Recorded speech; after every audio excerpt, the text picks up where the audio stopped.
Hello, everyone. Can you hear me? I'm pretty sure I'm not muted, which is good because this is our first sort of in-person slash virtual event of the year, and it's great to see everyone. So this is the diversity track, and we will go over the agenda now. One from 10:30. That is where the is going about website, specifically script, and I think talk will be 11, and that will be about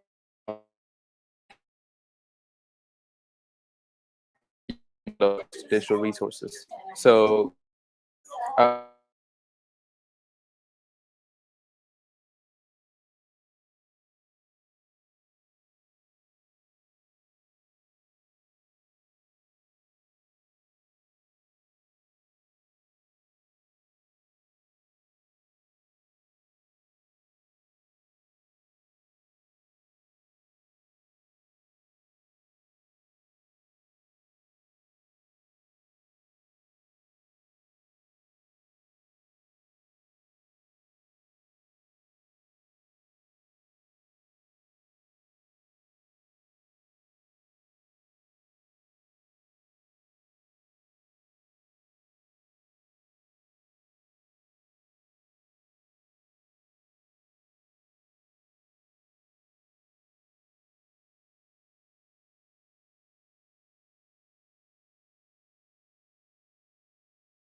um, hello.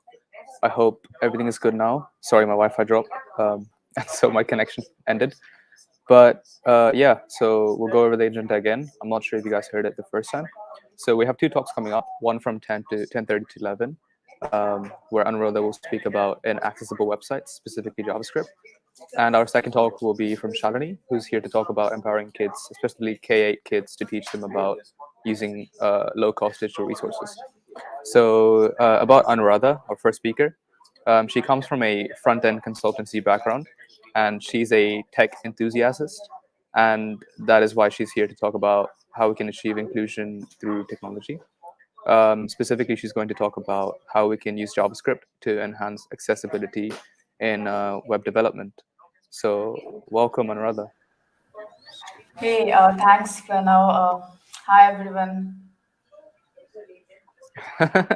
I'm sure they would say hi back, but unfortunately they can't.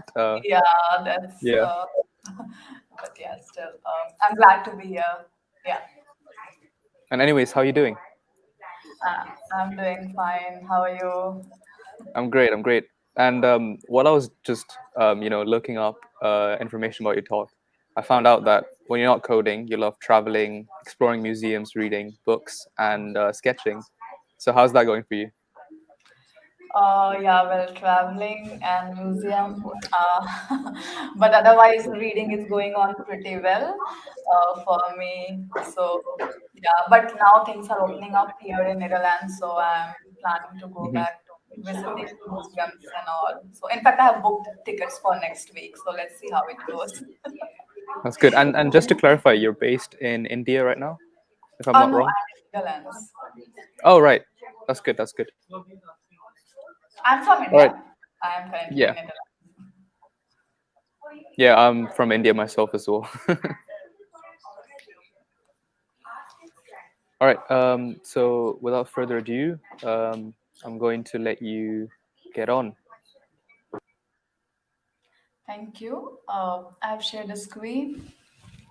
Yes, so hey everyone, my name is Anwada, as Pranav already told. So today I will be talking about inaccessibility in websites and how we can use JavaScript to either make or break accessibility. And so I will be sharing some tips and maybe it will help you to understand more and make the web more accessible for everyone. So before I start, a little bit of introduction about myself. So I'm working as a front-end consultant at Passionate People here in Netherlands. I'm also a Google Developers Expert, Microsoft MVP, Cloudinary MD, and an accessibility advocate. So all the links where you can reach out to me, they are all listed in anuradhakumari.com, which is my website. And you can also connect with me on my Twitter at the ID miracle underscore 404. So if you have any questions after today's talk, or in general also you want to talk anything about tech or about accessibility, you can always reach out to me. I'm always love talking about accessibility. So let's get started. The topics which we are going to cover today. So we will start with introduction to accessibility, and then we will see how we can enhance accessibility using JavaScript. And then I will also share some of the tools which you can use to test for accessibility. So first and foremost question, what exactly is accessibility? So accessibility, which also has a neuronym called A11Y, where 11 refers to the number of letters between A and Y. Accessibility means making resources and services usable by everyone, regardless of their ability, disability, or the technologies that they might be using. So you might be wondering, why should we care about accessibility? So we should care about accessibility because whatever we build it for the users, websites, applications, anything we build it so that users use them, right? And the problem is that we don't know what our users could be going through. So whenever we test for something, we build something and we test for something, it's very conventional that we go ahead and test it with using mouse and see that clicking on this, that is this work, does that flow work or not, and we are done. Like everything works with mouse and we said that yeah, okay, everything is working. But there is more different ways in which users can access our website and they can carry out their daily activities. There are multiple assistive technologies like keyboard, there is a screen reader, there's switch, there's braille technology, users use screen magnificence. So there are lots of ways in which users might be using our website and application. So just testing through one way might not be enough, and we might be making it still inaccessible to lots of users. And the main reason why we should care about accessibility is because we are making it inaccessible by using wrong coding practices and not doing it the right way, maybe. So, and the major part of this is because we are not aware. So, normally when developers do something in maybe wrong way, there might be that they are not really aware that what they might be impacting by doing in that way. So that's why awareness is really important, and that's why we are talking about accessibility today, so that we at least know some of the ways in which it affects people, and then we can really be mindful from the next time when we're creating something. And that's where it all starts, by being aware. As per WHO or World Health Organization, around 15% of world's population lives with some form of disability. Now, this 15% translates to around 1 billion people around the world. And the number could be even higher. We don't know that. So, if we don't make our websites accessible, we might be hindering these all people from carrying out their activities. Like with COVID, everyone is going online, everything has been online. And if still the websites are not accessible, then the disabled people are like most impacted by our these decisions. So there are different types of disabilities, largely categorized into visual, auditory, motor, cognitive. There are lots more. And when we talk about accessibility, accessibility is for disabled people, it's for disabilities, and it is for more than disabilities. Like there are lots of disabilities which we normally don't even talk about. There are lots of invisible disabilities. Then there are some of the technical issues which users might be facing. They might be using our content on smaller devices. Then there are situational disabilities where a person might not be disabled, but still situations can make them disabled. For example, I can hear totally fine, but still, if I'm in a noisy surrounding, I might not be able to hear things properly. And in that situation, if there is an alternate media, let's say I'm watching a tutorial, if there are captions or so, then it would really help me. So, and then there are some disabilities which come with progression. So, like aging, as the age increases, vision could deteriorate, hearing could deteriorate, also uh, motor disabilities could come. So these are all the things which we all need to think about whenever we are thinking about our users and who might be using our websites and applications. So, in a nutshell, I can say that accessibility benefits everyone. It's for everyone. So it's must to have. It's not something which is like we should do at the end of our feature release or just in one sprint, dedicated sprint. No, it is something which we need to do with every task we take, with every design we make, with every control we create, and with everything we test. So accessibility should be embedded in everything. It's not something which we put on top of something. It's the inherent feature of web. So, to the main question, can JavaScript affect accessibility? So, we are going to see, I'm going to share with you 4 tips in how we can use JavaScript to enhance accessibility. But first, I would like to show you the ways in which we can degrade accessibility, or we can harm the accessibility of a website by using JavaScript maybe. So the first point is, what I want to say is using semantic HTML. Always use semantic HTML whenever possible. So with JavaScript, we can add functionalities to almost anything, right? So we can use a div and make it to be like anything which we want. We can use JavaScript to do lots of things with it. We can use CSS to do lots of things with it, right? But when it comes to accessibility, is that control which I have made also accessible? So we are going to see one example, which is button, very basic example, but it always works to understand how accessibility works. So I created a website a long ago. So it's explore-a11y.netlify.app. So here you can, if you want to learn more about accessibility, I also have some links here and some context so you can read and go to those links and read more about accessibility. But let's talk about button for a while. So buttons, we can, there is a semantic HTML tag for it, which is button, which with which I can use button and it works totally fine. But sometimes we need to do something very complex with button maybe, or like it doesn't look like a button, it's something icon or so. And then what we do, we end up using div or span or like I tags and just add a on click functionality on it using JavaScript. And then when you use mouse, it works totally fine. But then is it really accessible for all people? So here I have made this button. So register now and cart, these two buttons are made using button tag, but login to buy is created using div tag. Now, if I'm using mouse, I click on these and their behavior is to just log the message below, and it's working all fine.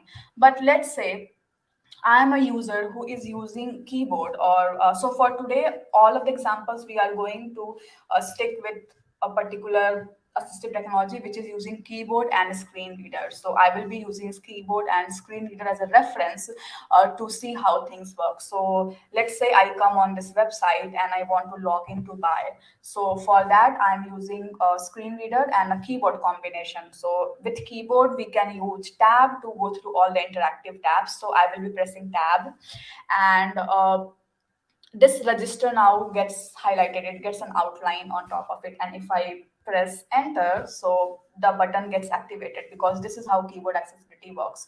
Now I want to log in, right? So I will press tab again. But as I press tab again, it goes to cart. So it just skipped login to buy. Why? Because while this div looks like a button and we have added an on-click functionality, but it's not a semantic HTML. When it's not a semantic HTML, the accessibility is not into it. Like so when you create a button, the keyboard accessibility comes with it.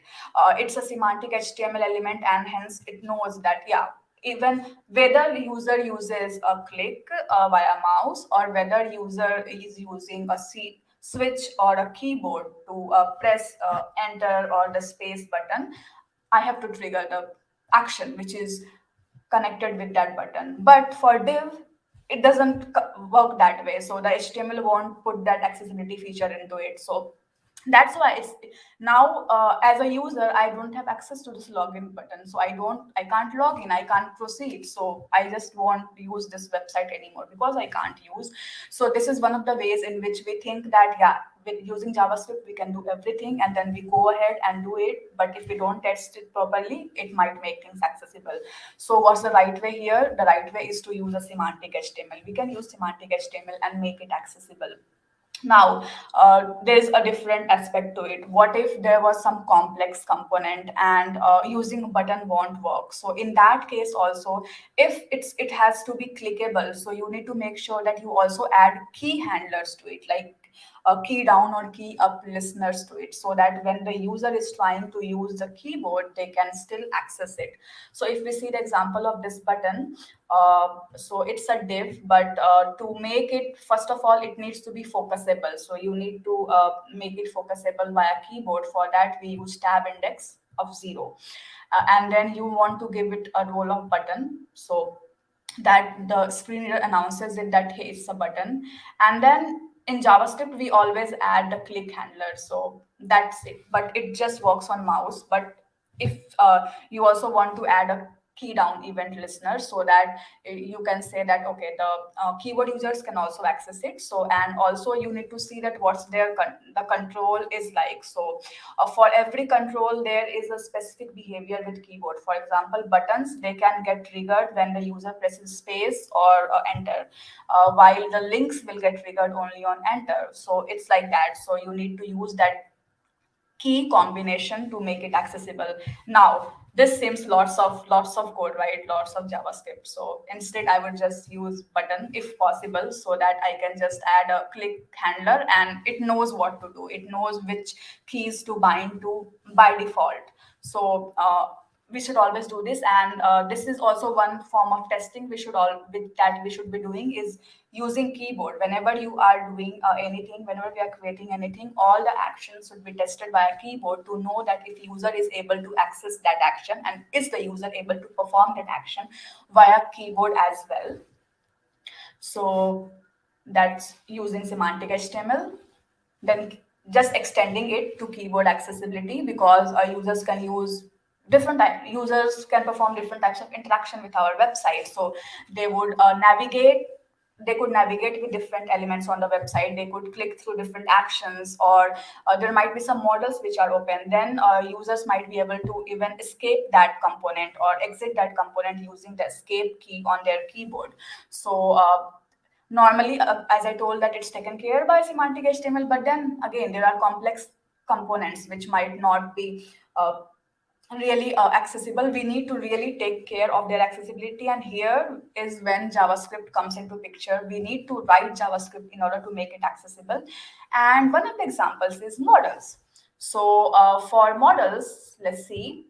So how the model works: you press a button or trigger something, a model opens up, and then you can perform something or you can close the model, right? So this is a default mouse behavior. But how does it happen for a keyboard user? So let's say I'm tabbing on it. So I tab it, I come to the button, I press enter, the model still opens up, right? So now what I expect as a user, I expect that I should be navigating inside the control. So I'm pressing tab, but the focus is still not come here. So now I press tab again and it comes here. So the thing is that it's also tabbing through the elements which are still behind model. And this, if I'm a sighted user, I can still see that, okay, now focus has come here. But if the user who cannot see and who is totally reliant on screen readers to understand that what's going on, so they might be confused. And if you see the behavior now, I'm trying to press tab, tab, tab. It's going through all the interactive elements of this model. Then I press tab again, and the focus now again shifted to back of this model. So now it's in the back. So this is unnecessary interaction. Whenever the model is open, the interactions will always stay in a model. It is called focus trapping. And so how can we learn about this? Is there is something called Y ARIA authoring practices. Here there are authoring practices about different types of controls. So whenever we are creating something, this is how I suggest: always come here and try to see that what I'm trying to create. So today, let's say we are trying to create this model. So I click on model, and let me increase this size a bit, and you can see what are different type of examples here, and we can also know different types of keyboard interactions. So today we are interested in keyboard interactions, so let's see what are the different types of keyboard interactions which the model should honor. So here it says that whenever the dialog opens, the focus should move inside an element in the dialog, which was not the case for us, right, by default. Then when you tab on it, so it should always be inside the dialog, like, and if you are on the last element on the dialog, the focus is on last element on a dialog, then it should move on the first element of a dialog, and so on. And escape should close the dialog. So these things were not happening with inaccessible model. Now let's see in action how this will happen in real. So I am here at the button, which when I enter, now this model opened up, but also the focus is by default on the first interactive element on this model, okay? And I press tab, tab, tab, tab. Now I am on the last interactive element of this model. And when I press tab again, it goes back to the first interactive element of the model. So it does not go out of the model and behind the screen, because this is not what we want. We would confuse the user. And now let's say the last thing is when you escape, the model should close. So I press the escape button, and the model is closed. And also the focus is again in the same button, so the context is not lost, and user knows from where they started, and they again came back to the same place. Let's see quickly. Java, we need to write JavaScript for this to happen. It won't happen by default. So in HTML, I have, so you can check this code later on also on this website. But for here, I have a section in which I have basically two buttons which open the model, and then the model is a div wherein I have a role model and some buttons inside it. Okay, we are interested in JavaScript. So the first thing which is very important is that click interaction. So the first thing is when the button which we click and it opens the model. So this is the interaction where I have binded that, okay, whenever the click happens or whenever the user presses enter, the first thing before opening the model is we need to save which is the current active element. So the current active element is the button which opens the model.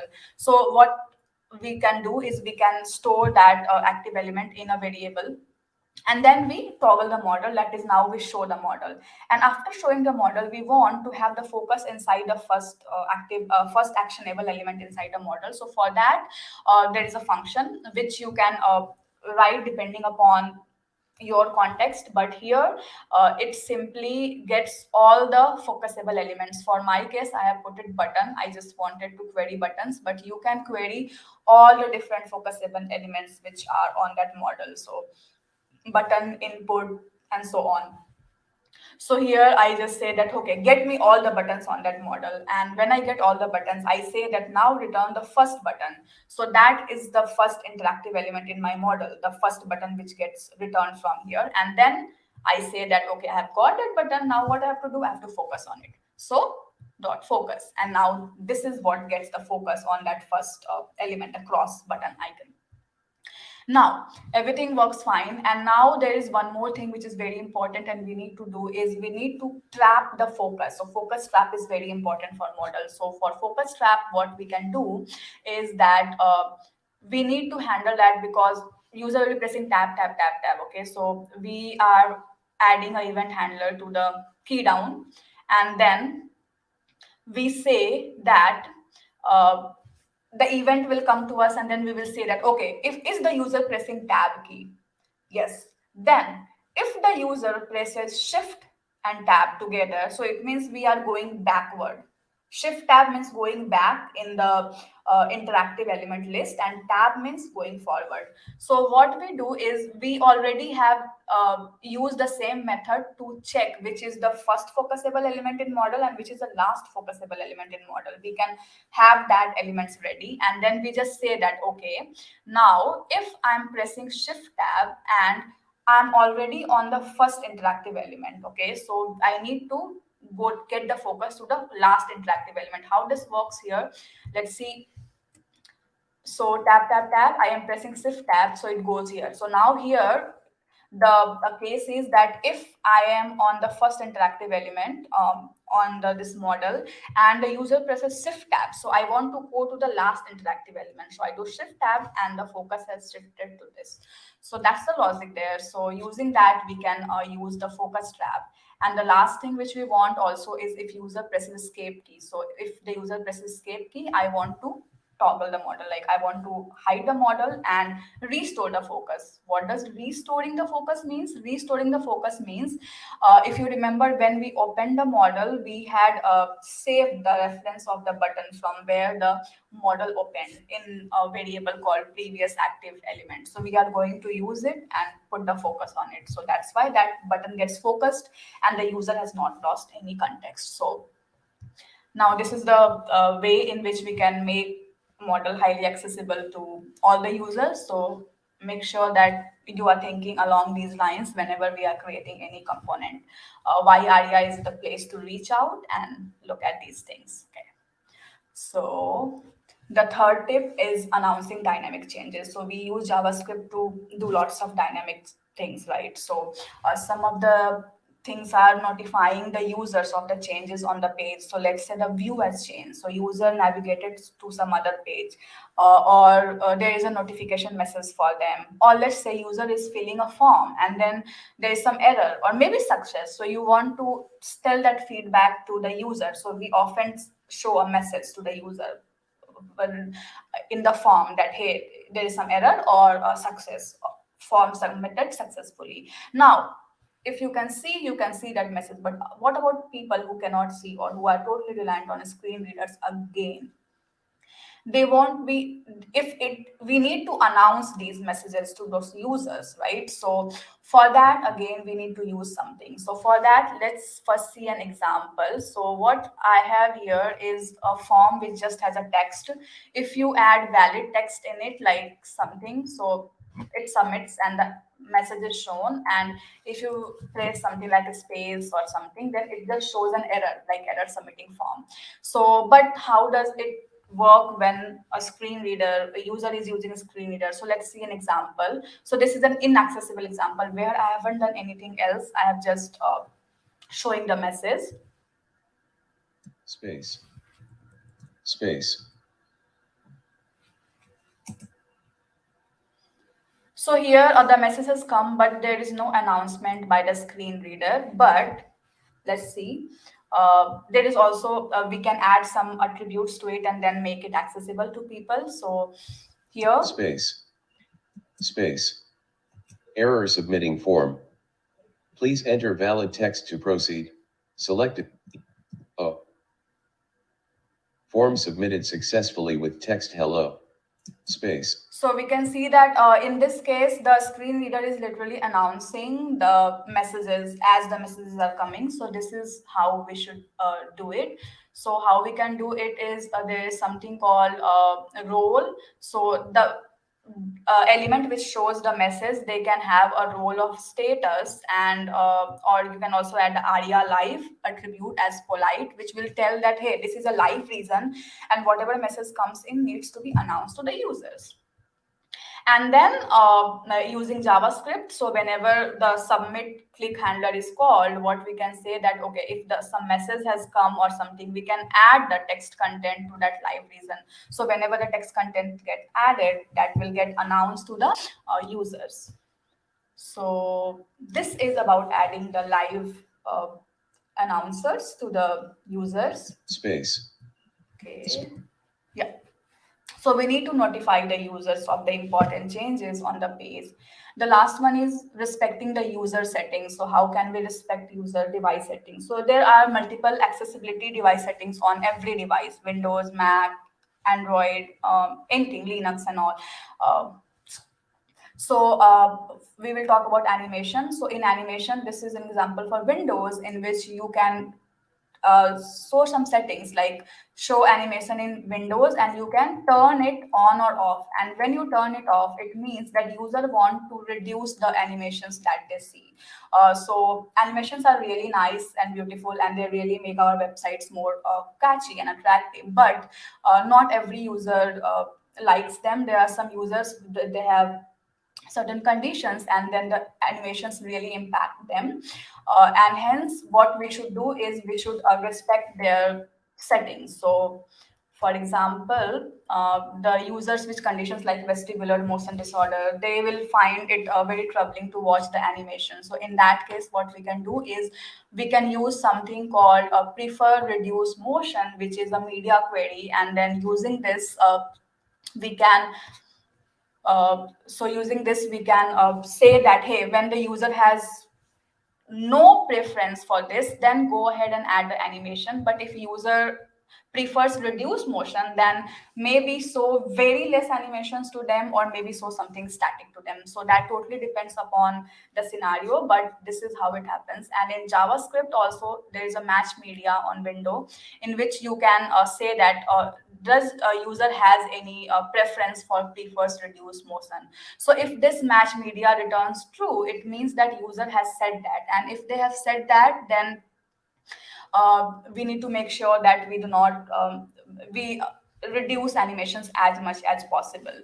So this is how we can do it for the animations. And so the rule of thumb here is don't apply animations if the users don't want to see them. So be mindful of user device settings. Now we have seen some of the tips in which we can really enhance our website accessibility using JavaScript. So let's see some of the ways in which we can test. So we already saw some of these while we were going through these demos. So first is unplug your mouse, just use your keyboard using screen readers. And there are different tools which we can use to audit for accessibility, which we will see in a while. And also you should consult real users, because they will give you the best ways in which like they really access the website and the issues that they face when they are using the websites. There are different types of screen readers available for all different devices, and there are different tools and extensions like Lighthouse, XDev tools, Accessibility Pane, and Vape. So you can use these to audit the website's accessibility. So whenever we are creating anything, we should always ask two questions. Whatever we are creating, can our users access it? And if they can access it, does it have ability to be usable? So if the answer to these both is yes, then we have done a great job and our website is accessible to everyone. So to summarize, whenever we are creating something, always think from users perspective, use semantic HTML whenever possible, and honor the user device settings. Whenever test at every phase with accessibility in mind, and we need to focus on accessibility just as everything else. I also have an action item for you.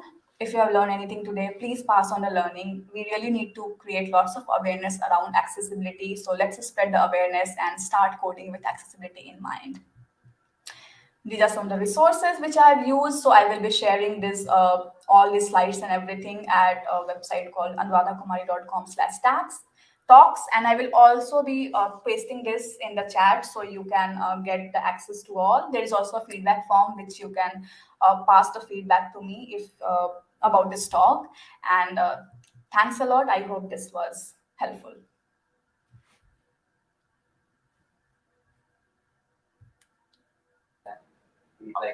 Well, thank you for that, Anuradha. That was an amazing talk, and I'm sure everyone enjoyed it as well. And once again, thank you for your time, and thank you for being here with us today. Thank you. It was nice. Thanks for having me. And moving on to our next talk is Shalini. Shalini is our next speaker, and she's a maths educator and examination officer based in India. She's here to talk about her experience working with children and teaching them to use low-cost technology. She will also show ways that children can sort of utilize low-cost technology to create their own stories and games to help in the learning process. So, welcome, Shalini. Hiya. Hi, Pranav. Hello, How are you? everybody. I'm good. How are you? I'm good. I'm good. Thank you. Thank you. So, if you're good to go, then we can get it Yeah, running. sure. Is my screen visible? Yes, it is visible, So, and should it I should put be up it on now. slideshow? Yep, you can start now. Yeah, I welcome everybody. So, as you know, today's generation is well updated on many aspects and have the mean to get information. However, what we need to do is train them on the how. This will equip the students to face the uncertainties that the world will throw at them better in upcoming times. How the coronavirus pandemic is reshaping education, making students independent in actions and thoughts, understand self strength to become self learner, reflective. They are becoming confident, they are becoming engaged. So, the pandemic enforced lockdown has been a tough time for all of us, and due to social distancing, we have all been forced to utilize online resources for teaching and learning. And I was determined to engage students during online classes. Hence I ventured into this new learning environment, holding some online softwares in my arsenal. And then I got to know some of the awesome online tools, and I introduced my students to new tools and websites which helped them in contributing positively to their own learning. So, at the end of the session, you will be able to create a game based classroom for effective and engaging teaching. You will be able to use these online tools during your remote and hybrid teaching, and you will definitely get some ideas how to use these tools effectively in your classroom. So, let's see. Sorry.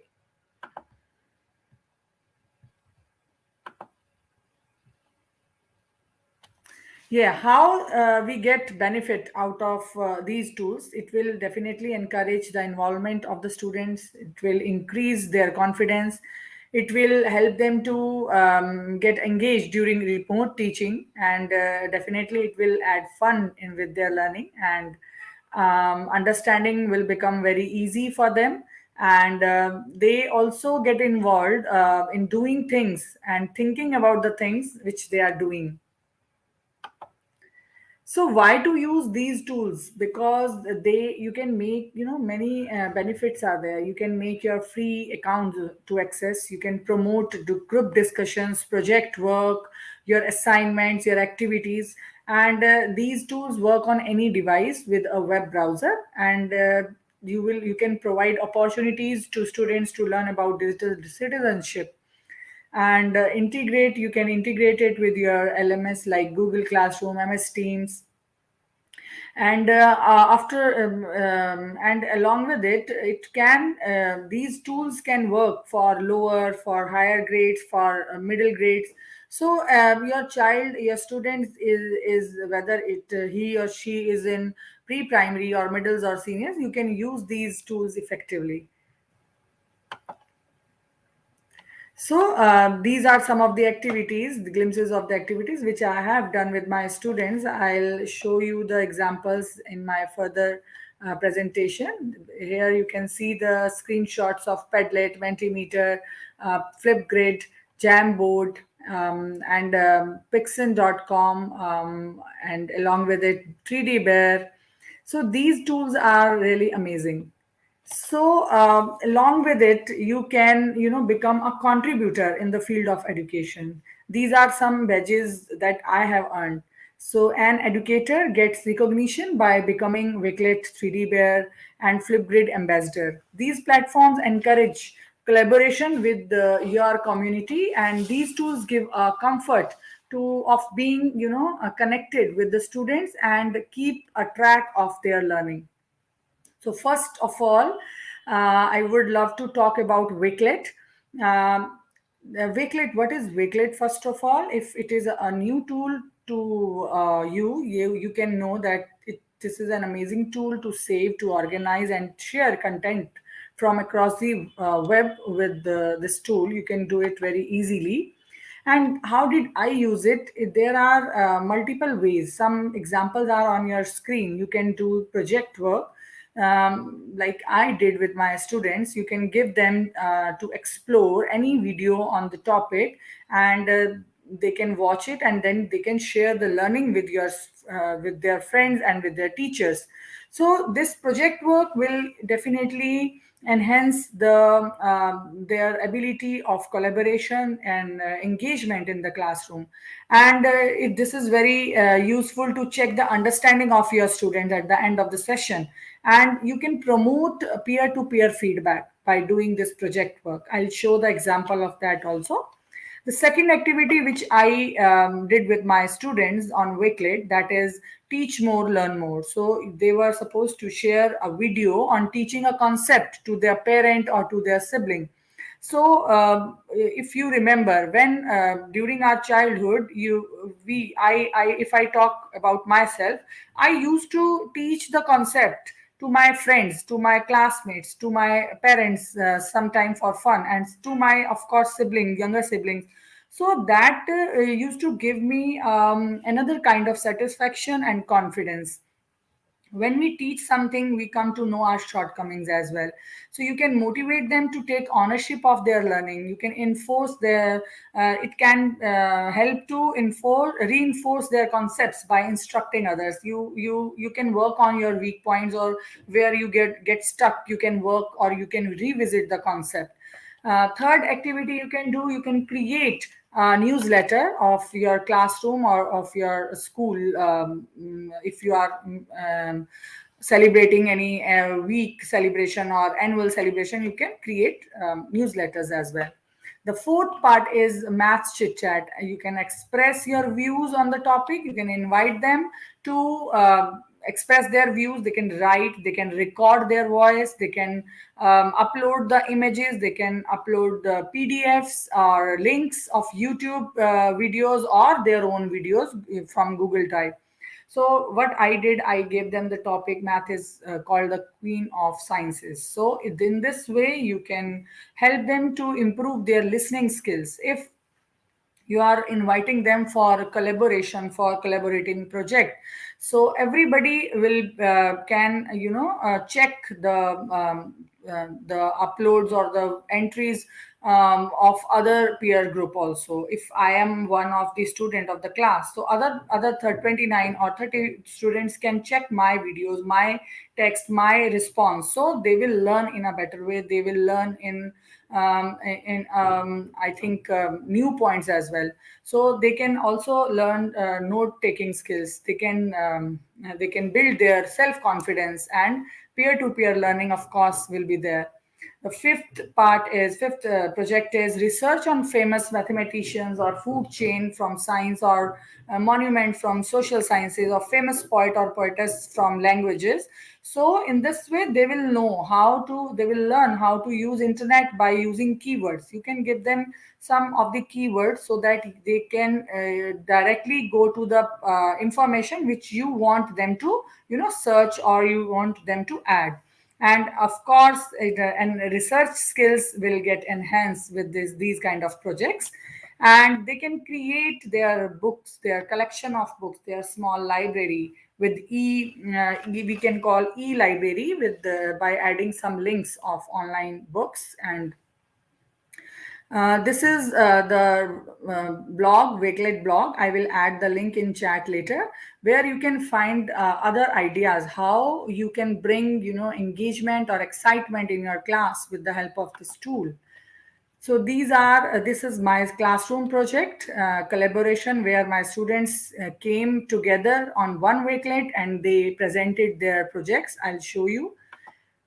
These are the screenshot of from the projects. First, this you can see here. The students had given the response. This is peer-to-peer feedback activity. First, they were supposed to collect or add the video of their choice, and then the students from different stages, younger ones gave the feedback to the elder ones, and the vice versa.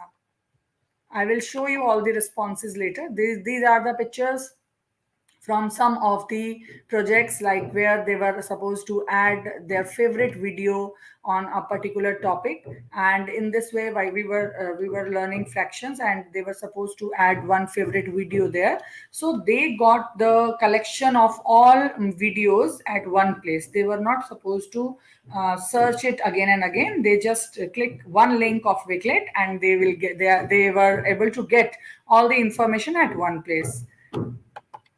I'll show you the project. I click it here. Hope my screen is visible. It is on Wakelet now.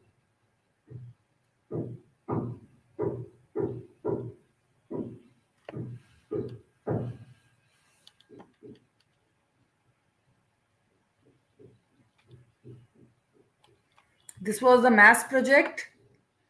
Our collection stages 5 to 9. All the students were given the task to explore videos on the given topic. They were supposed to watch it and share their learning with their friends and with me.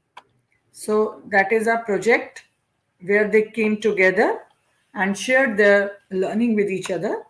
Now I'll show you how did they do the peer-to-peer feedback. I'll show you. It's loading. These videos are added from my students only. Let's read this.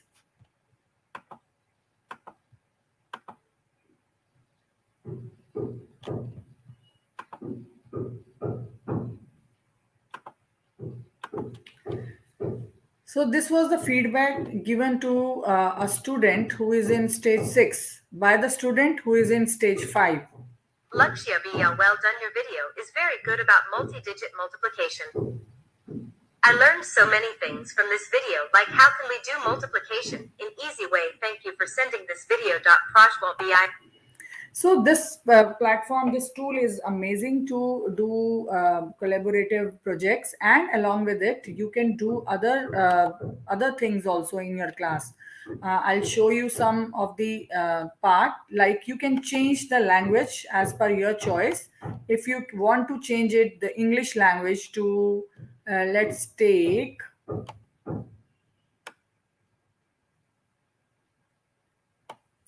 if we take French, and the whole document I want should get changed. So see, it will get changed to the selected. Lakshya bien fait. Votre vidéo est très bonne sur la multiplication multichiffre. J'ai appris tellement de choses de cette vidéo, comme comment pouvons-nous faire la multiplication de manière facile. So this is amazing tool for language teachers, and they can do they can bring different languages in their classroom by using this tool.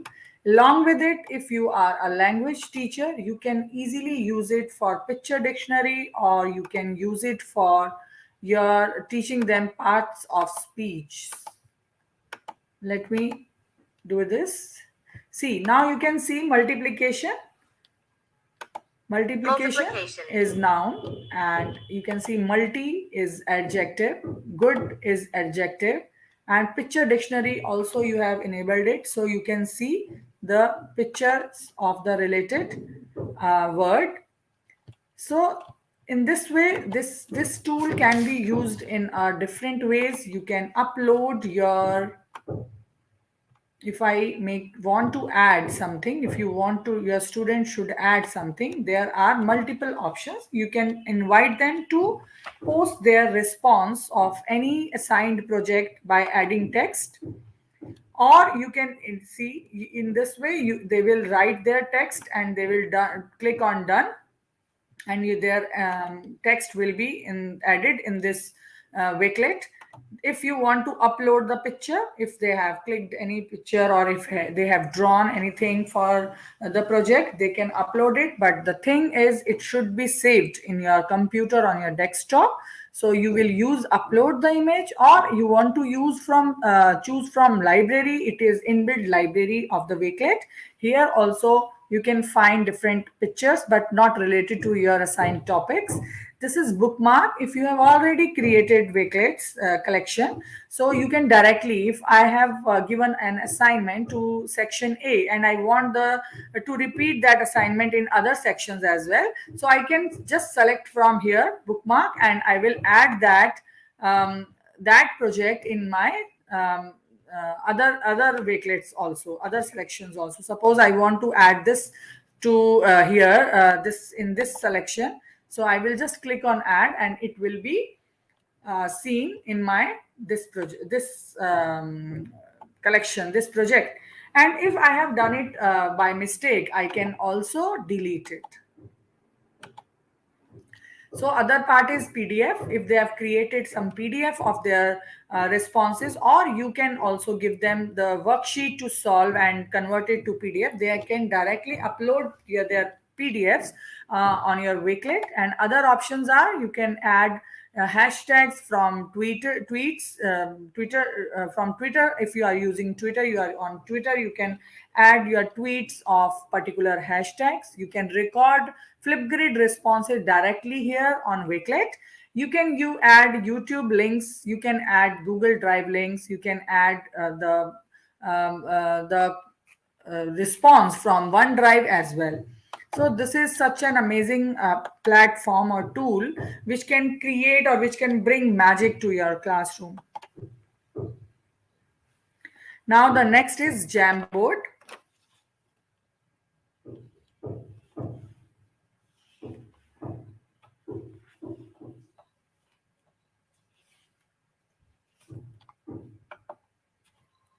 So this is an interactive whiteboard which supports all the documents, all the docs, all the sheets, slides, and images from the Google Drive cloud account, making them easily accessible, editable, and shareable on multiple pages over this platform. I was exploring an online tool which can support tessellations and transforming shapes, as notebooks, graph notebooks were not available during lockdowns, and I need to I wanted them to understand this concept properly. So then I explored and found Jamboard. There I created an online graph notebook for my kids. We use the combination of reflection, translation, and rotation to transform a shape. Math educators can relate with it. It worked in better collaboration. This tool can be used for collaborative projects as well as for individual projects. We all work together at the same time in the classroom.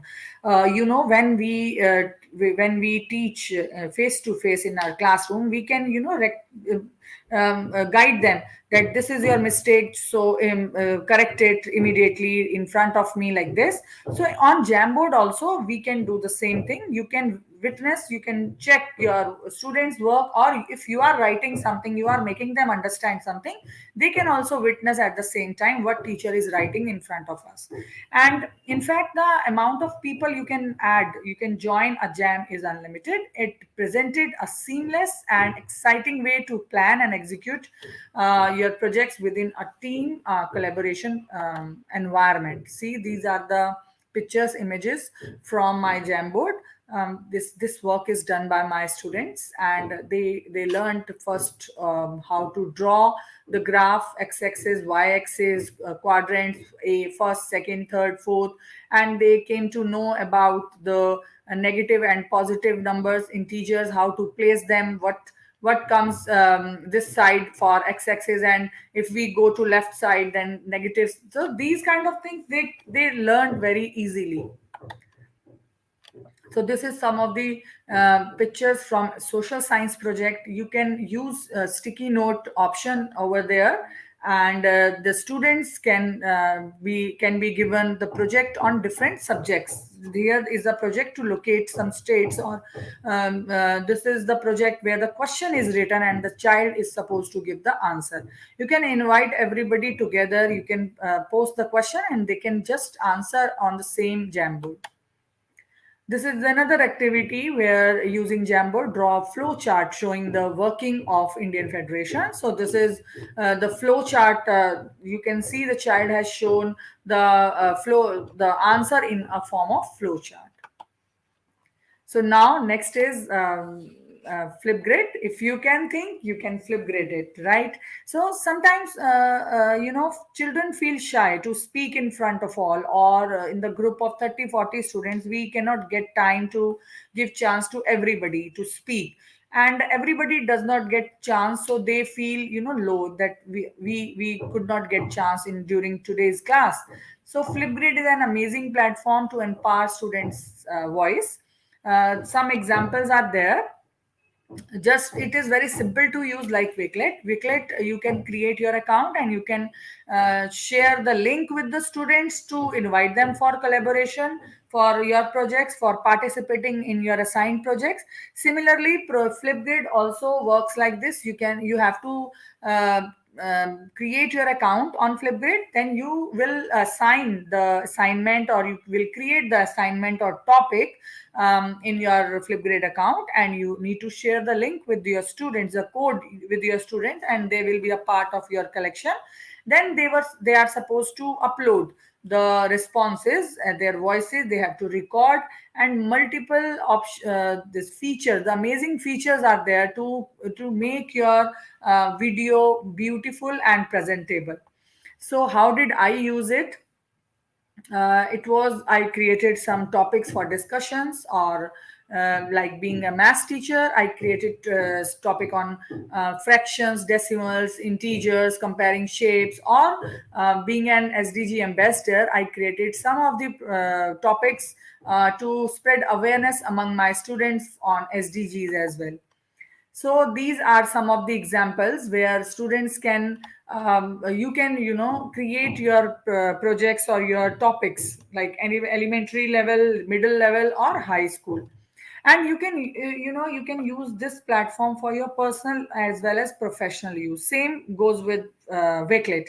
I have created my personal collections there. Like I earned so many certificates, I did so many sessions, and I, being a teacher trainer, I take sessions. So I everything I collect at one place in Wakelet. I have created the collection of Wakelet separately, so it gives me 1 minute, one click. I am one click away from my resources. Otherwise I need to check my drive or other resources to find my particular collection, or to find my particular resources. So this way, these two see, this is these are the topics which I have created for my students, like integers around us, algebra, solving two-step equation, and you need to teach your friend how to solve equations stepwise. Or do you have math phobia? Because being a math teacher, I know most of the students have math phobia, and we, being a teacher or being an educator, it's our responsibility to make them love with math. So I create these kind of topics also, so that they can think, yes, do we really hate math, or we can overcome our math phobia, or how can we do this, or what would be the role of our parents or our teacher or our friends. So these kind of topics you can read on the screen. These kind of topics you can create and you can share it with your students. Let's see one of the response of my student. Integers around us. It's 5 already.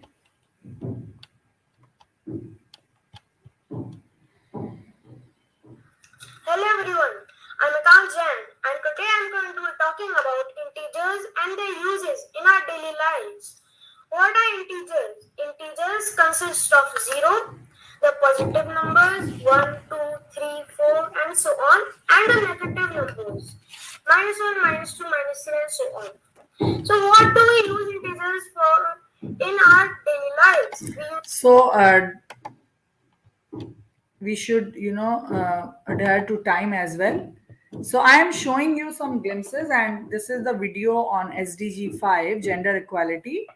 The child expressed his own views on gender equality. Hello everyone, I'm Akansha and today I'm going to be talking about gender equality. According to UNICEF, the definition of gender equality is that women and men, girls and boys enjoy the same rights, resources, opportunities and protections. Gender equality is very important nowadays. It's because women deserve equal things which are received by men, such as education, rights, equal wages for equal work, etc. For a world to keep. So you can see these kind of projects definitely help them to enhance their confidence in a classroom as well as in their real life, because they can connect themselves with the real life. So this is the collection of Flipgrid videos, best Flipgrid videos in Wakelet. So this is app smashing. What did I do? I invited the Flipgrid responses and I selected some of the responses and I created my Wakelet collection of my students' responses on Flipgrid on different topic. I would show you one of the examples here also. Like some topics are, it's loading.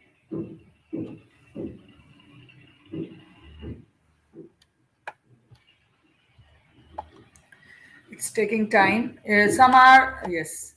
So some topics were on math concepts, how to teach with PPT, and here you can see how to celebrate special days, special festivals in India like Raksha Bandhan or other festivals. They have created the videos on them, and then how they what is their daily routine during lockdown.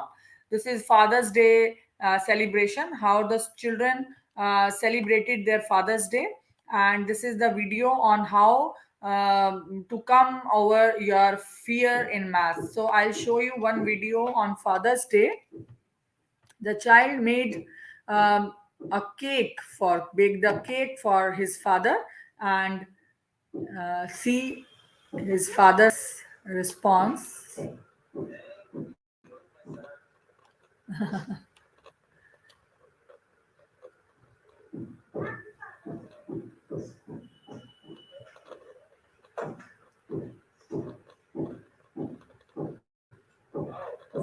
Isn't it so emotional? So he has created a card also. So this way you can inculcate other values also. If you are creating these kind of projects for your students, you can inculcate other values also. Now the next is Padlet. What is Padlet? Padlet is a web app that lets users post notes on the digital wall. And how did I use this Padlet in a creative way? Actually, I found that students are not ready to learn times tables. So I created a bingo game and I told them to let's play online, and it can be played offline as well. But we were on online mod, so I invited them to play online. So what did I do? I created other activities are there also. I'll show you later. What did I do? I created students ticket and my board, my teachers board also, and instructions were already shared before, one day before, and they were supposed to create. Wait. I recorded the video of the instructions, how to upload, how to play this game. So please see. Greetings to all. I am Shalini Johan from Indirapuram Public School. Most kids avoid learning times tables and find it boring. To add more energy to learn times tables, I have created a bingo which can be played online and offline in the classroom. How to play online? Bingo ticket will be shared one day before on personal numbers or email individually. Recorded message for creating the ticket on Padlet will be shared via Padlet link. These instructions are there which you can record as a message. Now I'm taking you to Padlet platform where we will learn how to create recorded message and a ticket. Click on this red button. You will find a box with 3 dots. Select option voice and start recording your message for your student. Now you can save your message on this Padlet. Now how to guide them to create ticket on Padlet? Click on this red button again, and this time you will select the option draw. The child will create the copy of the shared ticket. Please don't save it. Just keep it on your screen. Teacher or leader starts giving clues one by one. Each card can be read in different ways. 6 times 9, 6 multiplied by 9, the product of 6 and Student solves the clue and crosses the number in his or her ticket. Ticket with all numbers crossed will be saved and uploaded first, and the child shouts bingo and will be announced as a winner. Bingo can be. So this way you can create magic in your class, and you can create interest among your students also. So these are the sample of the Padlet, PDF of the Padlet, where my students came and played. These tickets were made by my students itself. This is the Padlet wall where they shared their experience about online math classes. And these are the example from Padlet wall, where I took one test of mental test, we can say. Let's check your calculations. So I gave them some of the questions, some of the sums. They were supposed to solve them mentally, and the time limit was there. They were supposed to write the answers, and after that they checked their answers themselves. And this is the Padlet wall where they were supposed to add their favorite videos. So on Padlet as well, you can add text, you can add videos, links, you can add images, and submit your responses. These are some of the activities which you can do with on the Padlet, like dictation. You can take, check your spellings in every subject, languages, or either in maths. You can check mental maths test. You can give them reflection time activity. They will share their learning and take away from the topic at the end of the session. And you can create projects on different states, on different topics. Bingo games I have just shown you. You can create bingo games on other subjects as well, and you can invite them to share their views on the topic, or before starting any new topic you can invite them to just write what they know already, to engage them. First, the 5 E's, the first one is to make them engage. So you can these you can invite them to share their views, like what do you know about fractions, or how do you find fractions around you, where can you find fractions around you, like this. Entry and exit ticket presentation, poster presentation, collaborative note making also can be done. The next tool is something different, that is 3D Bear. 3D Bear is, you must have heard about augmented reality. This is an app, is innovative learning application that allows users to build augmented reality scenes using virtual 3D models and their surroundings. So when you invite them or introduce them to this tool, this app, students start learning by doing. First thing. Second thing, you can engage them. You can engage your students. You can, because students love, to create, to learn, to show off their talent. If you show them that yes, live lion is in front of them and you are talking to the lion, so you can imagine their excitement in the class.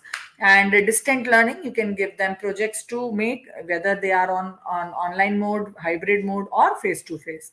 And it is very easy to implement this. If you use this tool in their classrooms, you can easily implement design thinking. You can enhance their inquiry based and problem solving learning, and they will become critical thinkers as well. So what are the features of this app? First of all, augmented reality, and second is lessons and challenges. Inbuilt lesson plans are also there in this app. You can just click on the lesson plan, and you will find a different kind of lesson plans on almost on every topic, related to every topic. Classroom management is very easy, because whatever student will do, it will reflect on teacher's dashboard. You can record your videos as well. You can create the scene and you can record it for 1 minute. So these are the scenes which I created, which my students created in my classroom. I guided them. This is the scene where they invited players in their classroom. This is designing of the classroom. This is array. This is playground, 3D shapes. So more pictures are there. Here the child showed solved the ratio question, how to solve ratio, how to find ABC, the value of ABC. This is again the word problem. The child recorded her voice and solved this problem. This is a scene where Christmas scene they created, and this is a scene of emotions. So let's see how creatively my students I have used this app in the classroom.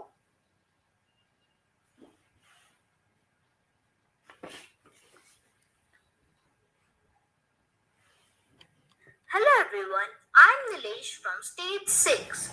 Today I have found some 3D shapes and I will compare them with virtual 3D shapes using 3D Bear. So let's start. So as you can see that I have compared a tree trunk with a cylinder. Some properties of a cylinder include 1. A cylinder contains two parallel bases connected by a curved surface. 2. It has 3 faces. 3. The bases are circular in shape. I have also compared a football with a sphere. Some properties of a sphere include 1. It has no edges or vertices. 2. It has one surface, not a face, as it isn't flat. 3. It is not a pot. So this was the comparison of shapes. They took the pictures from TD Bear gallery and from the real world. They compared it.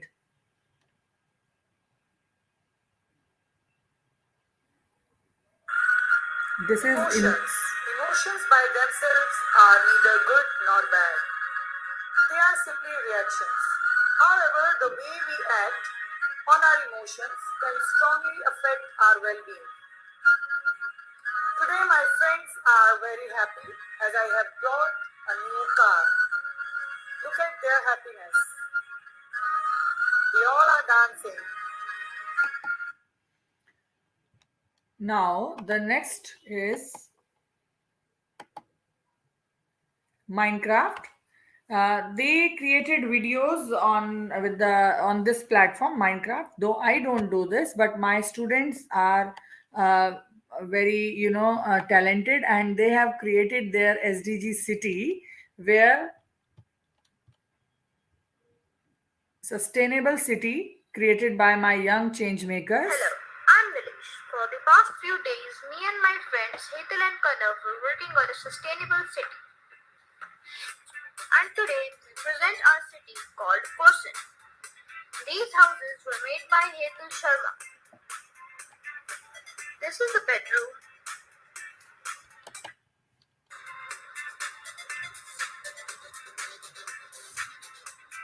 This is Person La Restaurant. This is the interior of the restaurant.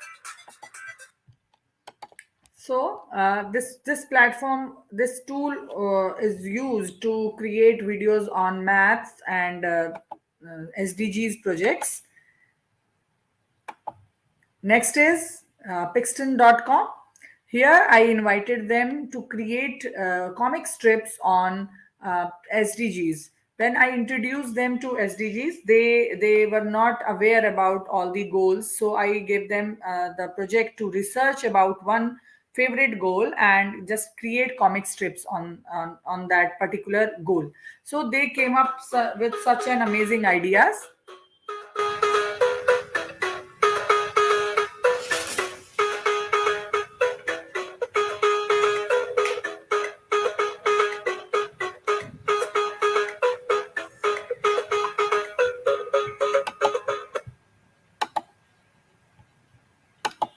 These are some of the clips, images from Pixton.com.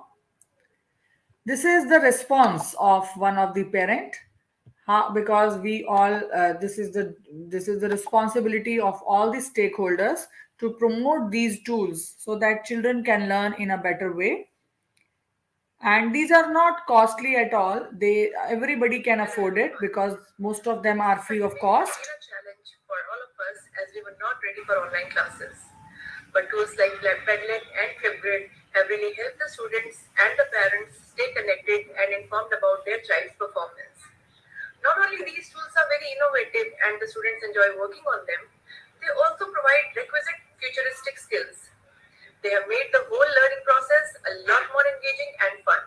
Thank you.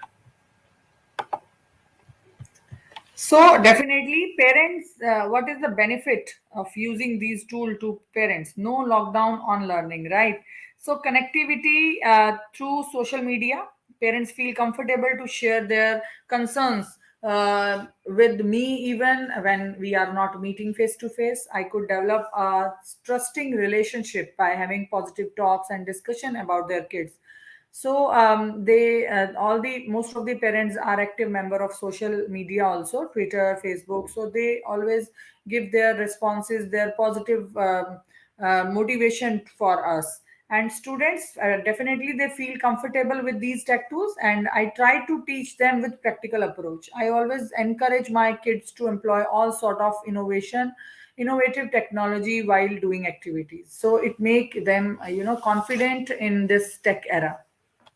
And for teachers it helps to create interesting learning experience and to enhance classroom learning.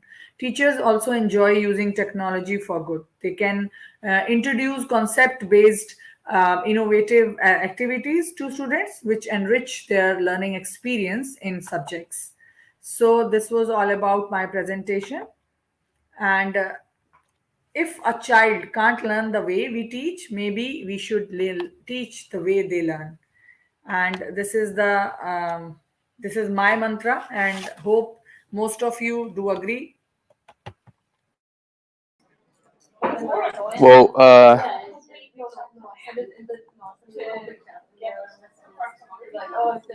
I think Shalini's video might have dropped, but these things do happen with virtual talks, and it's fine. Shalini, if you're watching this, then you did a great job. And once again, thank you for your time, and thank you for coming over here and willing to talk about how we can use the low-cost digital resources in order to empower kids.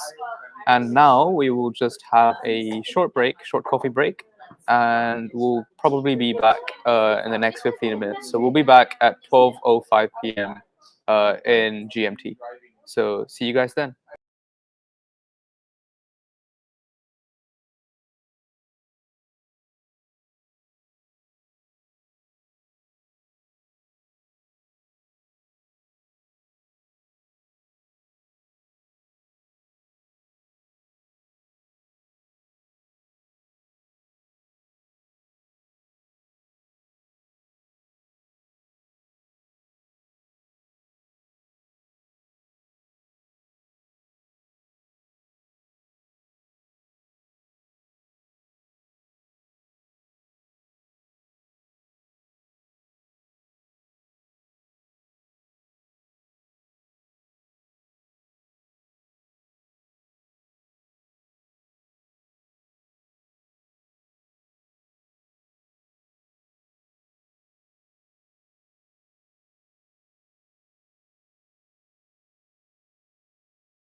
Hi everyone. I hope you're back from your coffee break, and we're gonna move on to our next two talks before we have our lunch break. So our next talk will be from Chris, who's here to talk about imposter syndrome, and the talk after that will be by Jonathan, where he will talk about a communication platform for echolalia. And moving on to Chris. So our next speaker is Chris, and he's here to talk about a very, very popular topic in the tech industry, which is imposter syndrome. The tech industry is actively working to remove barriers to entry and provide inclusion for all. And that is why Chris is here to talk about that. And he's specifically going to talk about the psychology of the syndrome and the effect it has on the tech community. So welcome, Chris.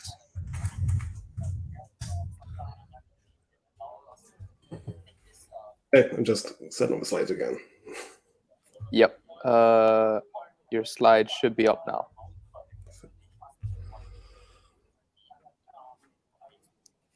2 seconds. I'll just stop sharing my screen.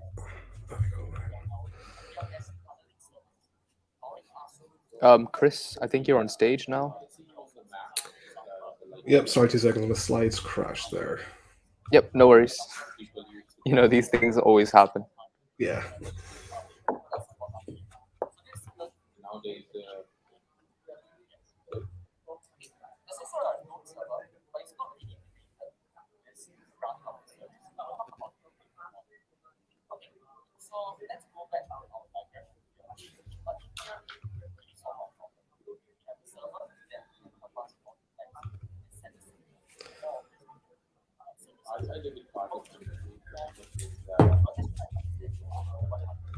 That's always the way.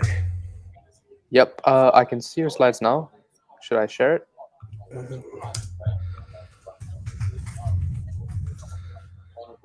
Need to log in again. I got logged out. All right. Sorry about this. No worries. It's happened with 2 other talks before this, so it's quite a common issue.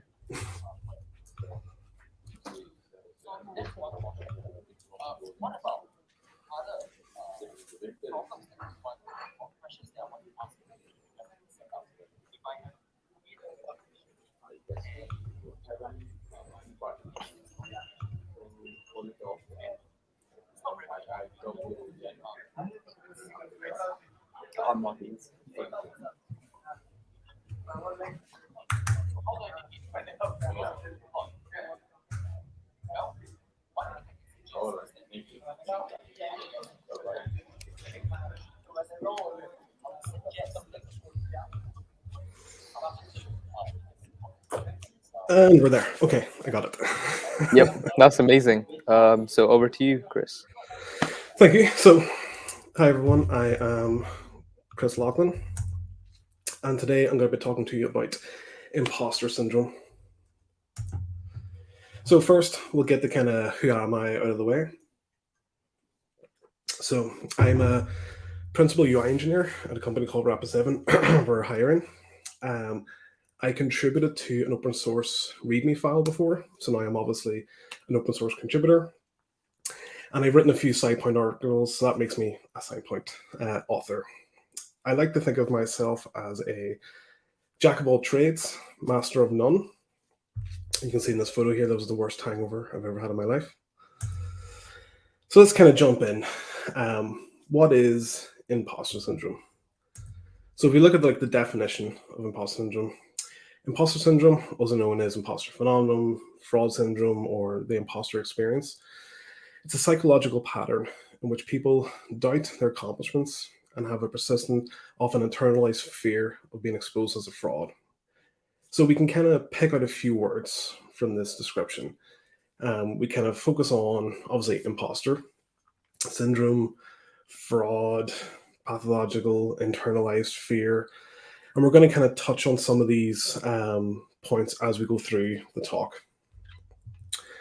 So I kind of find this little interesting cartoon that kind of describes imposter syndrome for me, where someone's explaining that this person is an expert in imposter syndrome, but they are denying that and kind of rejecting that accomplishment. I find it kind of funny to talk about.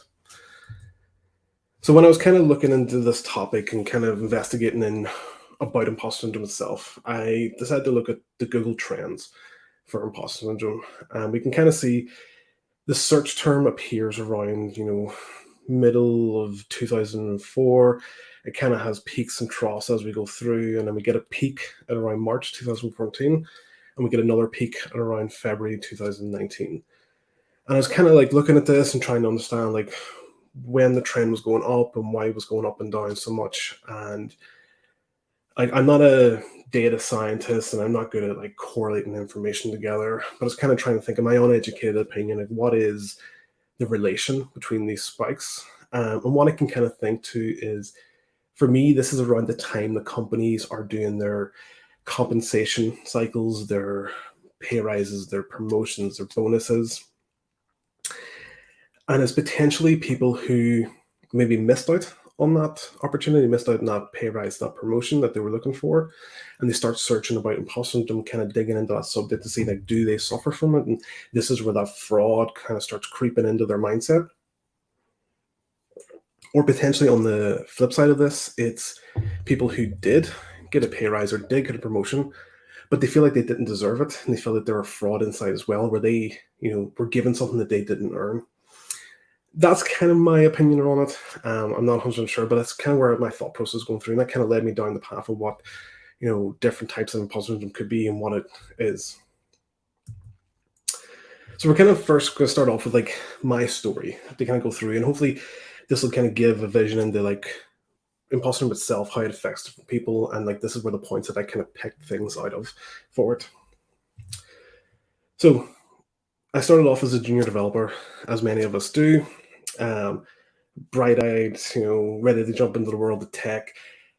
There's a lot of expectation put on by yourself and potentially put on by your company. We're not expected to come in on our first day and, as I'm saying here, SSH into a server, edit a file with Vim remotely, reboot the servers, and potentially all this is just to like edit the title of a HTML page.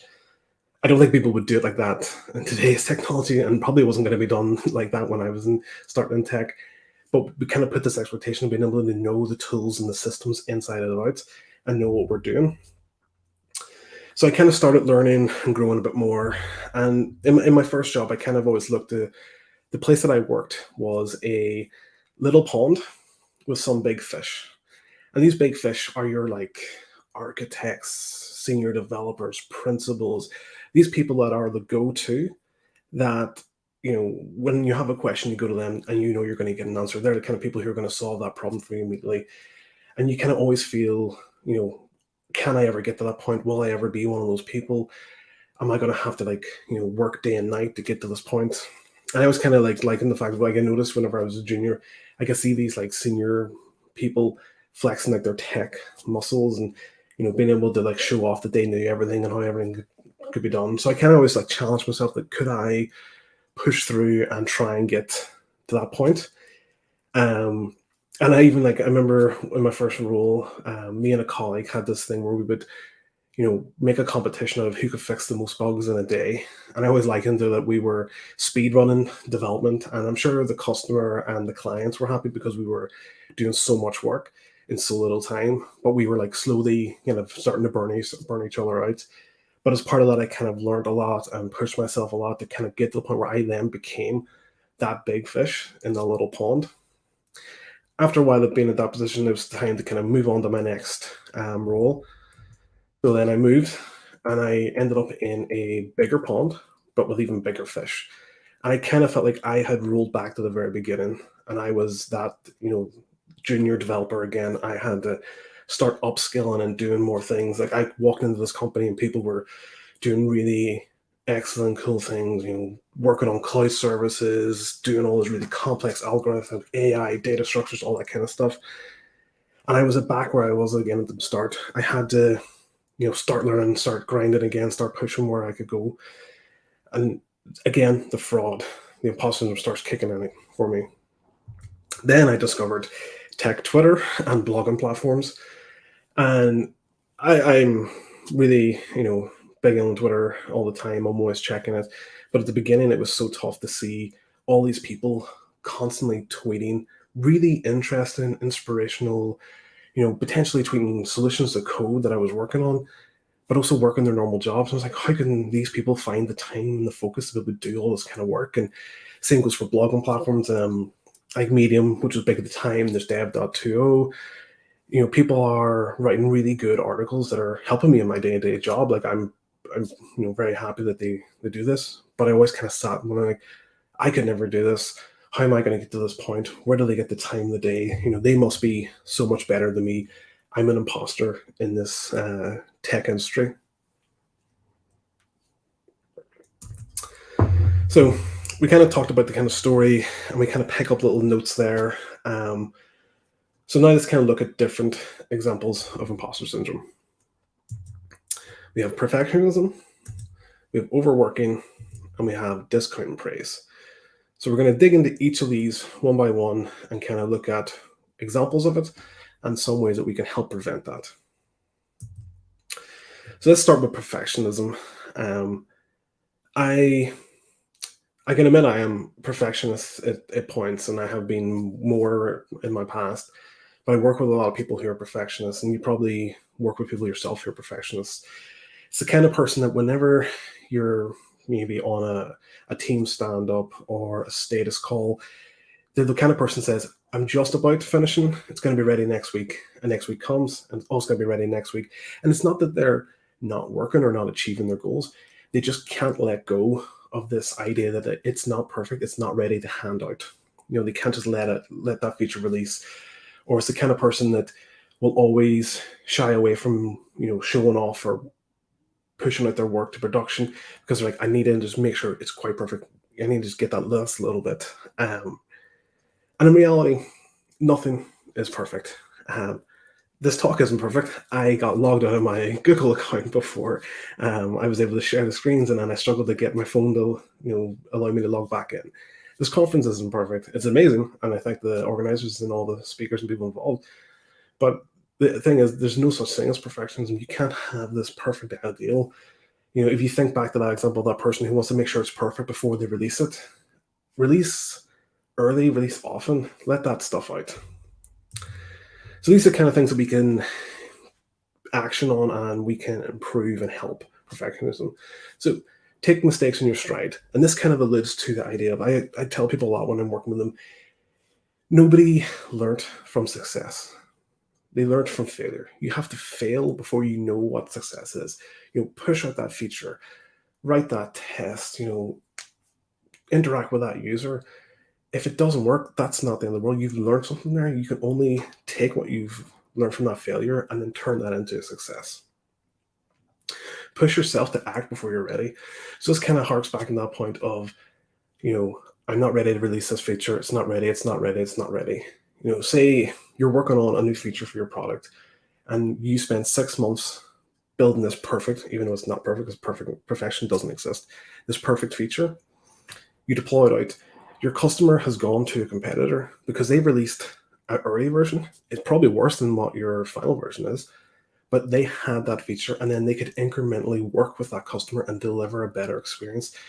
When we talk about working in code, we like commit early, commit often. That's what you want to do. You want to incrementally release, do that MVP, and then roll out new features. And it kind of gives a customer a little bit of a boost each time you roll out a new feature. It's almost like they're getting stuff for free instead of this one big thing that potentially they don't even like.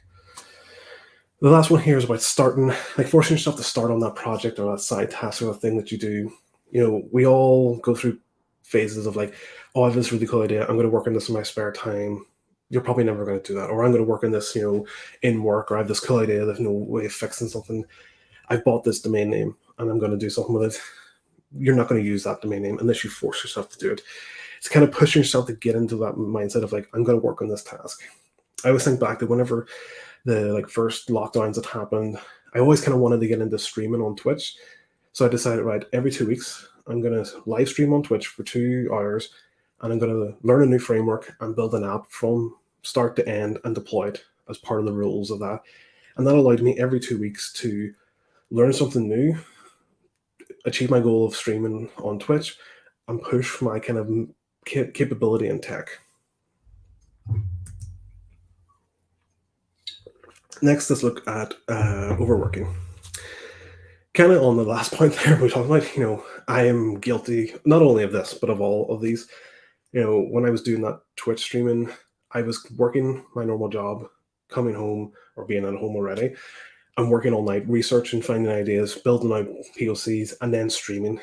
And it got to the point where I had no spare time. I was constantly thinking about work. And even with my normal work, I was bringing that home, working all night or weekends, grabbing the laptop on a Saturday morning to check emails and Slack, pushing up a build because got that inspirational thought on a Sunday. And it can become really dangerous. I think out of all imposter syndrome, signals, this is probably one of the most dangerous, not only for physical health because you're, potentially working all night and not getting enough sleep, or you're working weekends. Like, it also affects your mental health. You get in this mindset where you're constantly having to work, and if you're not working, you're not happy, and it drives you kind of into this spiral of constant just work, sleep, work, sleep. So let's kind of look at some ways that we can combat this. Number one, don't take your work home. Easy to say, but hard to implement. Potentially, if you work at home and you work remote, like I have a home office, I never take my work laptop outside of the home office. The only time it leaves this room is when I take it to our physical office building, because I don't want work bleeding into the living room or the kitchen. And I have the privilege of being able to have a dedicated space for this. But if you are in an office environment and you come home, don't take the laptop home, leave it at home. I always remember there's a funny cartoon. I could never find the actual image again. And it's a guy leaving work, and he has his backpack over his shoulder. It's him on the bus, and the backpack sitting beside him on the bus. He gets home. He's sitting at the dinner table, and the backpack's in a chair across from him. He's lying in bed, and he's spinning the backpack. And I kind of remember I got to that point before where my daily carry was my phone, wallet, keys, and my backpack with my work laptop in it. And I could never get rid of that, and it was always what I was carrying with me. The next one here is put work into perspective. I work on an interest in technology and products, but at the end of the day, it is not life-saving. It's not, heart surgery or something crazy, or, working on energy or something like that. That it's like, if I don't fix this bug, the world's going to fall apart and explode. Try to put in perspective what you're actually working on and what else is important in your life.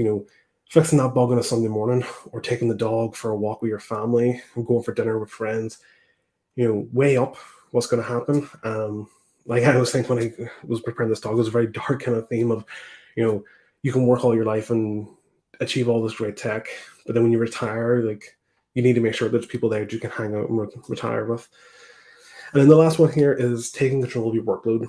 This one is a tricky one to achieve. Because it involves multiple people. It's not just yourself. It needs to be you, your manager, your peers, your coworkers. And the core of it is around saying no to work, which sounds bad in a work environment, but know what your limit is and only take on the work that you want. Don't say yes to every new ticket or every feature that comes in. And especially explain this to your manager and your peers, because if they see you take this work and not reject it, then potentially they have the mindset of this person can achieve this level of working. So don't give them less work. Explain them what you can achieve. That will make you more better at what you're currently working on and deliver better quality instead of better quantity. So last one here is discounting praise. So this is one I've seen it myself, and I've seen the people I work with, and I'm not sure if it's potentially a location-based, cultural-based thing. I'm based in Northern Ireland, and I see it prevalent here.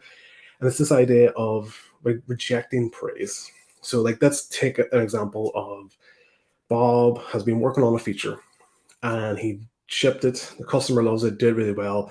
So Jane, his manager, approaches him and says, "Hey Bob, that's amazing work. You smashed it out of the park. You're the best. You're a rock star, blah, blah." Bob instantly replies with, no, it wasn't me. It wasn't just me. It was other people in the team. Or no, I got lucky. I found the answer on Stack Overflow. Or no, it was a fluke. And he's rejecting that praise. He can't accept, that he achieved something and someone is giving him the due praise for it. Another example of this is return and praise, and this what kind of the term is called praise debt, where Jane praises Bob for his work. Bob then praises Jane for how well she managed him during that work. Bob doesn't have to return this. Bob just has to accept it and, see that as a validation of his worth and what he's done and how he can then continue on with his work. Like, it should be just taken as like, this is support and this is value to you. Great job. He doesn't have to like give back praise or then potentially give praise to someone else. Like, he can take it on himself. And I'm not saying like, if you're giving praise, don't give praise to others, but don't feel like you have to return that favor of giving that praise back. So let's kind of look at some of the examples we can have. And we kind of touched on some of these. You don't need to justify anything. You don't need to add anything. You don't need to give back that praise. Don't get into this idea of praise debt. And all you have to do is keep on cycling back on this praise. All you need to do is say thank you. When someone gives you praise, say thank you. Like, maybe getting big-headed and ahead of myself, but I imagine like if someone tweets to me, after this talk, like, "Oh, it was a really good talk, thanks so much." I don't really say, "Oh, thanks. I built this on the shoulders of giants. It wasn't me. It was somebody else." Like, I can just say thanks. I can just like that tweet, reply with thanks, or I encourage you, if you're in the in-person session or if you're watching remote, tweet that speaker, give them a shout out, say thanks to the talk that you really enjoyed. It helps validate what they're doing. And for those speakers and people getting that praise, you don't need to give back praise or shift praise onto someone else. Just accept that praise and say thanks. When I think about the things that can help imposter syndrome and what's involved in this, I kind of think about community and how this kind of plays a part, especially in tech. I always find it very funny that in tech we have Slack groups and Discord groups, and tech Twitter can be toxic, but it's also a kind of friendly space for some people. And I always wonder, like, does this exist in other areas or other professions? Do doctors have a Slack group that they log into and talk about the latest bandage formula that comes out, or the best way to stitch a wound? Do race horse jockeys go to meetup groups and discuss the latest diamond patterns for their shirts? I always wonder, is this prevalent in other industries and other places?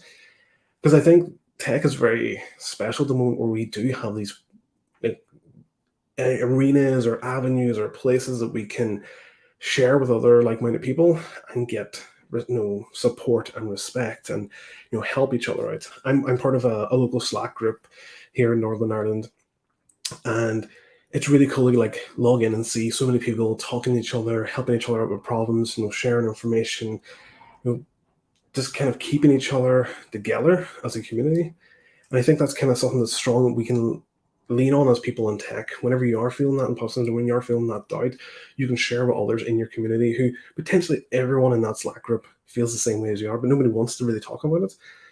And it's kind of being able to break that barrier down and know that you have imposter syndrome, but you're not the only one who has imposter syndrome. And I guess it's not the solution to it, but it's a little bit comforting, I guess, to know others are going through the same thing.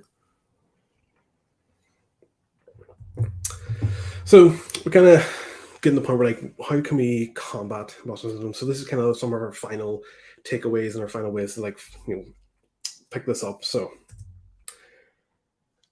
I'm not Dr. Fraser Crane. I'm not a psychiatrist. I can't give you professional advice. But one thing I can say is it's not going to happen overnight. I've been a developer for nearly 15 years, I think, at this point. It's hard. I gave up tracking it after 10 years. I had imposter syndrome when I started, and I have imposter syndrome now. I don't know if that's reassuring or not, and I don't know whether I should be the expert giving a talk on this, but it's one of those things. It will continually, it'll come, it'll go. You can combat it, you can work with it, and it's just kind of helping to kind of work with it, not necessarily trying to fight to get rid of it. There's always going to be that little doubt here and there, and there's days you will have it and days that you won't have it. Use your weaknesses as your strengths.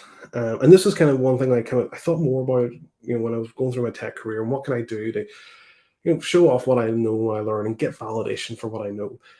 And I used to write blog posts, and I used to share them on Reddit. And probably not obvious or not known unless there's a spelling mistake in the slides, but I'm severely dyslexic.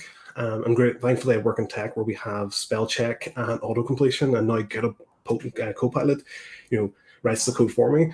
But I always wanted to get into blogging, and share my blog. So I should share them on Reddit, and people would never comment on the technical content. They would just tear apart the grammar and the spelling. So I decided I'm going to create my own blog. And I'm going to call it The Dyslexic Developer, and I'm not going to implement a competence system. So I can just post my blog. If someone reads it, they can tweet me, they can do whatever, but they can't argue with me in the comments about how I spelled this wrong or how I spelled that wrong. And take on those kind of, if you have a little weakness, turn it into an advantage. Make it something that makes unique, and you can be like your selling point. Remembering your achievements is another one. It's so easy to dwell in, oh, I failed today. I showed this, bit of code to a coworker, and they said, no, this is completely wrong. Or I thought I fixed this bug, but it didn't, and the bug happened again. It's so easy to kind of dig yourself into a hole of hatred and annoyance and fraud around that. But say the day before or the week before, you pushed out a feature that was really useful, or you fixed that bug, or you helped that coworker. Grab those successes, and whenever you have a failure, just remember back to that success and be like, well, I did this good, I can do this good too. I'm going to fight through that. Take risks. I was talking to a friend recently, and we were kind of discussing how poker players analyze and think about life. And one of the things is they treat every decision as a bet, and how they can manage what they're doing. So they can do risk benefit analysis, I guess you could call it. And I remember I worked for a company where, as long as 1 out of 10 projects succeeded, the 9 failures would have been, outweighed by that 1 success. So we could fail 9 times as long as we got that 1 success. So never be afraid to make those risks and fail, because a success will come out of it. And that kind of goes back to our original point about, nobody learned from success only. You have to learn from failure. So, take those risks, do those failures.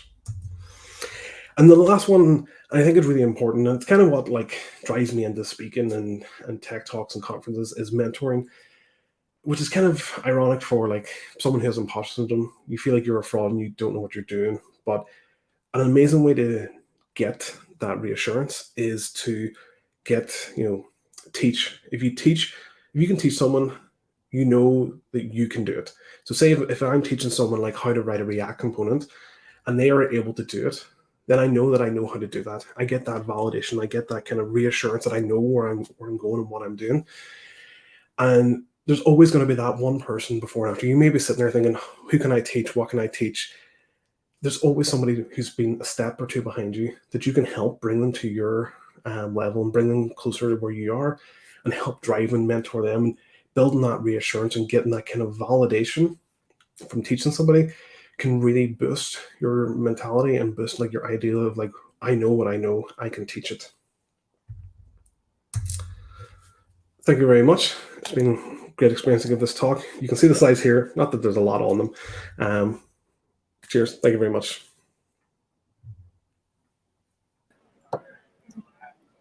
Well, thank you for that, Chris. I think that was amazing. And, starting off in the tech community myself, I would say to an extent that a lot of people do have imposter syndrome. So it is quite a common issue. And it was great to have you talk about it. So yeah, once again, thank you for your time. And we hope to see you soon. Thank you. Bye. So moving on to our next talk, it will be from Jonathan. And Jonathan will be here to speak about generative technology for echolalia, and he comes from a cybersecurity and IT forensics background. So welcome, Jonathan. Hi, thanks for having me here. I suppose I'll just crack on and get on with it. Yep. Okay, Your screen should be on now, and yes, we can see it. Good luck. Thank you. So, my name is Jonathan Lynch. I'm an associate security analyst for a fantastic company called Genesis. I've been part of the team now for about 6 months, and I can't say enough good things about my experience working as part of the amazing security team that the company has. For me personally, I'm delighted to be here with you today to speak about something that's very close to my heart. which is my final year project I created while completing my studies in the University of Limerick, which I titled Inner Voice, a communication platform for ukulele. Before we continue on, I'd like to just acknowledge my supervisor for the project, Dr. Owen O'Connell, and of course the University of Limerick themselves for all the support when designing and creating this project. It was in the midst of the COVID-19 pandemic, which I suppose impeded us as students at the time as we weren't able to attend, but he always provided a great support and again, great constructive advice while working on it. So, for my final year project, I'd elected to take on the challenge of doing what's known as a homebrew project, as opposed to what UL themselves would give me. This requires students to come up with an idea and a design of their own choosing. When first thinking about tackling a homebrew, I was given some pretty solid advice from a couple of lecturers that I would be kind of close with, that I got to know kind of on a personal level. And it became that very apparent to me that, you know, like to do a homebrew, you really want to be doing something that you're passionate about and that you can really kind of fall in love with nearly. So just a little bit of background about the idea for the project anyway. But my partner and I knew early on in our youngest child's life that she was not neurologically typical. She never met milestones that other babies would typically meet. As she grew, we noticed that she had like very little speech. Her attention span was very short. Sadly, she was often hospitalized for many months throughout her infancy and toddler years with a condition that's known as CVS, which is cyclical vomiting syndrome, which would be bouts of just continuous sickness and there was no stopping it. This played a huge impact on her development as well. I decided to try use my FYP as a means to try help my child, hopefully through the skills and knowledge that I'd obtained over the 4 years of my study. I looked at other projects relating to autism and special needs for inspiration. There were a lot of good things out there. There was a couple of things where like you'd tap on pictures, you'd convey like wants or needs, and interactive visual schedules. And these are all great for a child that's typically nonverbal, but in my situation, it's a little bit more complex than that. Because technically my child is nonverbal, but what she does say does have meaning. But unless you know through first-hand experience as the parent, it'd be nearly impossible to understand what the meaning is. This is where I got the idea.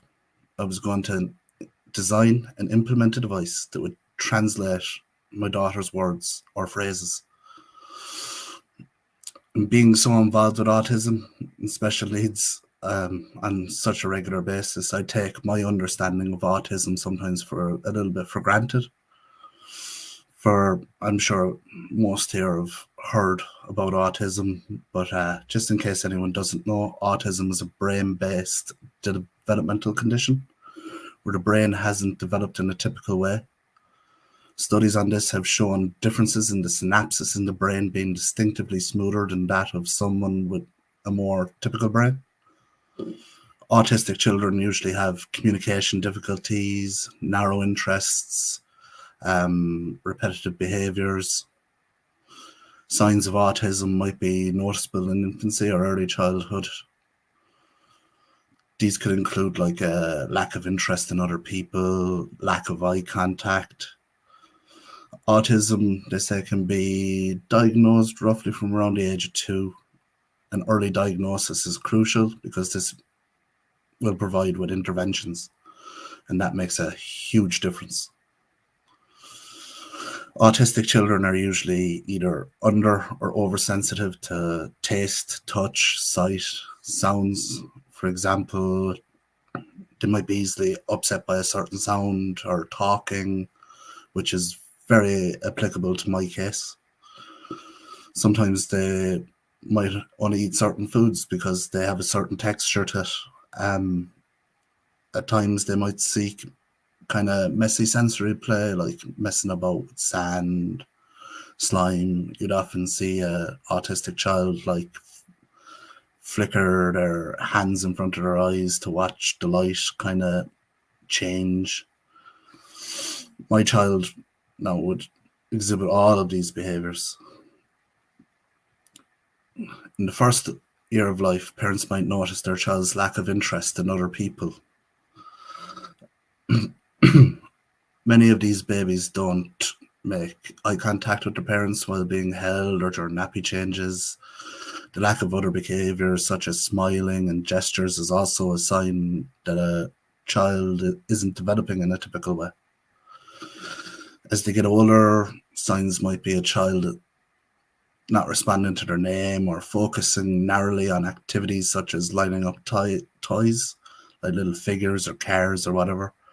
This was like a big kind of tell in my situation with my child. Signs of autism do become more noticeable in the toddler years as children are expected to start kind of talking and interacting with other children. But a lot of autistic children might not be interested in other children. And kind of similar to my situation again, they might speak in kind of like a monotone fashion or try mimic. Again, my child does use some speech, but this is mainly through using what is known as echolalia. Echolalia is a verbal behavior commonly diagnosed in people on the spectrum, or ASD, autism spectrum disorder. People with echolalia repeat noises and phrases that they hear. But if you give a quick Google online and have a look at echolalia, you'll see that there's like a debate whether echolalia is actually just a coping mechanism to kind of more regulate a person with ASD. But researchers have discounted this and have determined that echolalia indeed does have communicative intent rather than just being that coping mechanism. There's been research on this done since like the 1970s, and many structured training techniques became available kind of off this.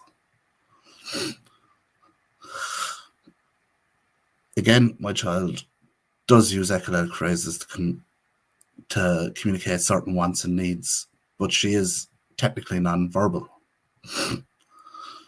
See, those on the spectrum that use echolalia, they echo the speech of like other people or audio from media such as radio or television. But again, I can't stress enough how much this not being understood can lead to like frustration. And in the case of a child, it can lead to a meltdown. As a parent of a child with autism and intellectual disabilities who does use these echolalic words and phrases in different situations to convey a want or a need, I can appreciate that.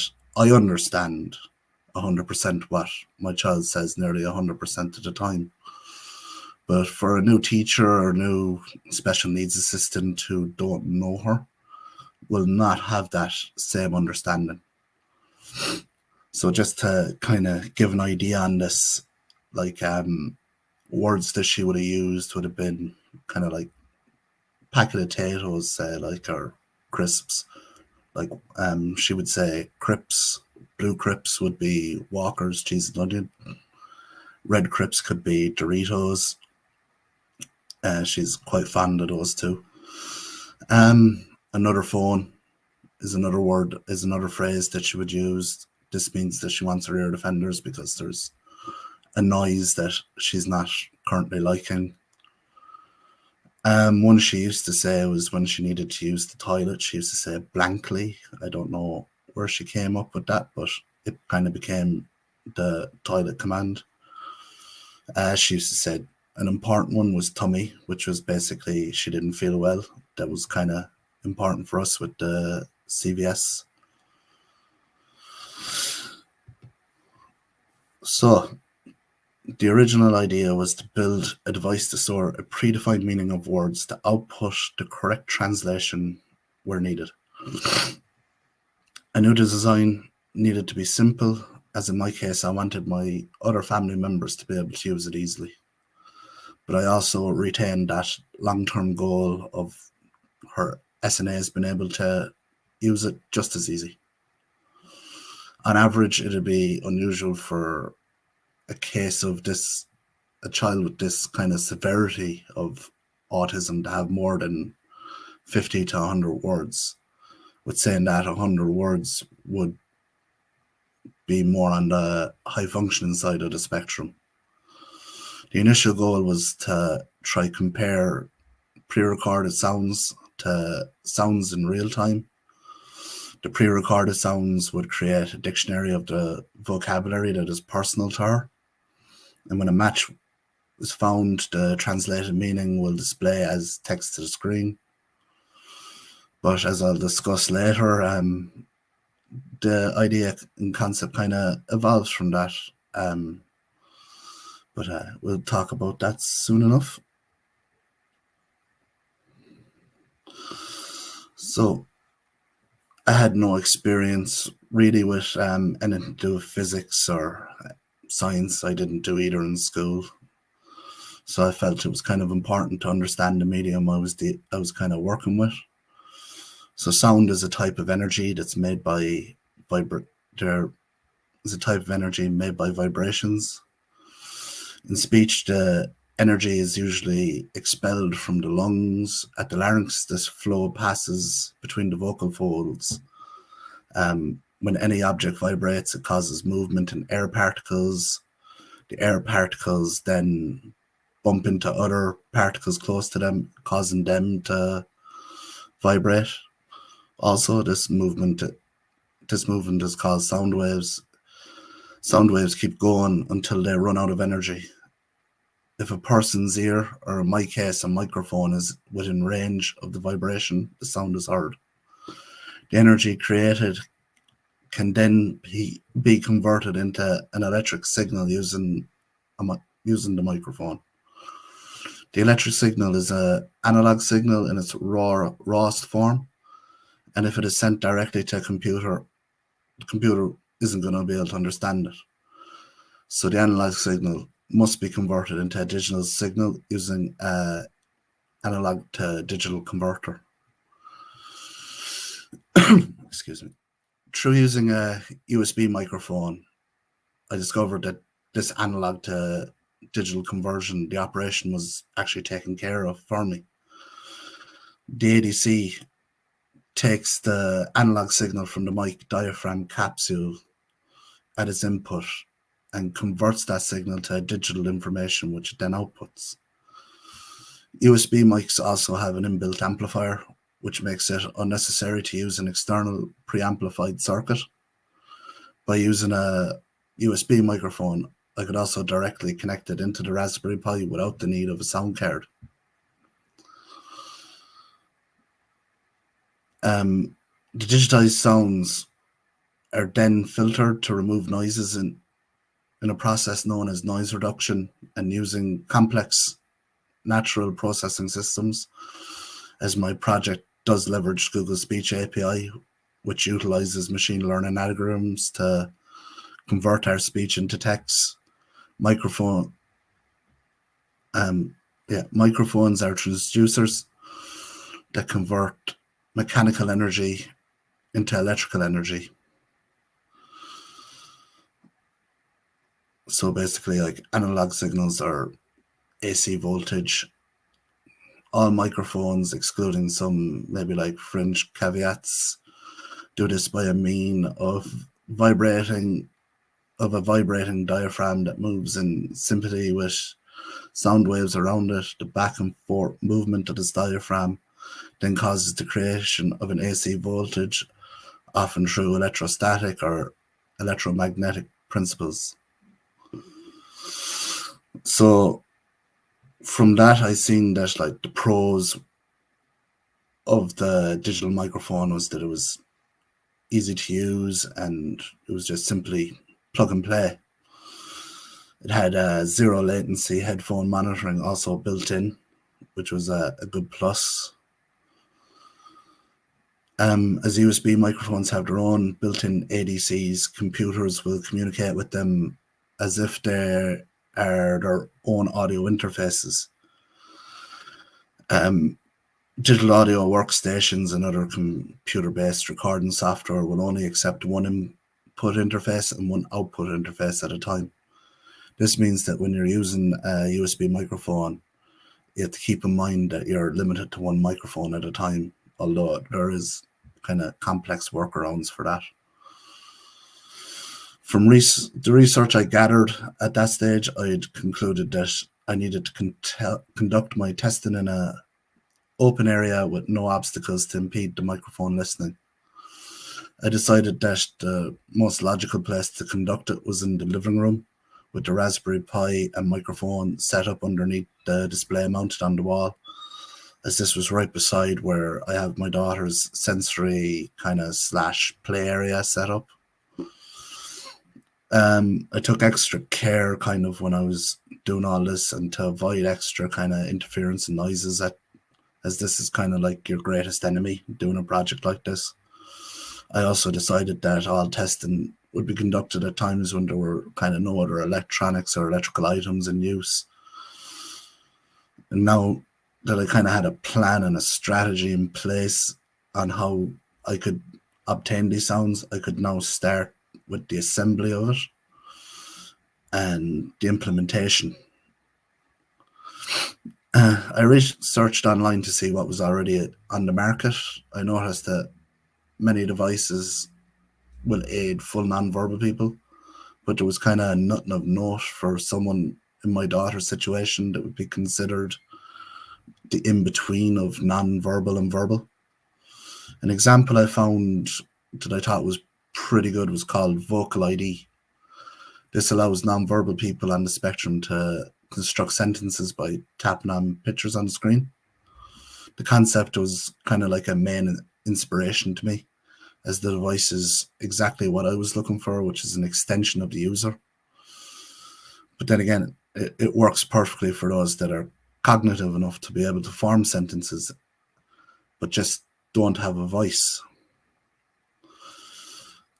The key part of the project was the microcontroller, as this is a software project, as well as assembling a working device to run on. I knew for certain that the board would have to be able for the audio tasks that I needed. I found great examples on using different audio setups on sites like ARM Developer, where there was a project that listened to its surroundings and reacted to keywords. I think it was TensorFlow was the recognition.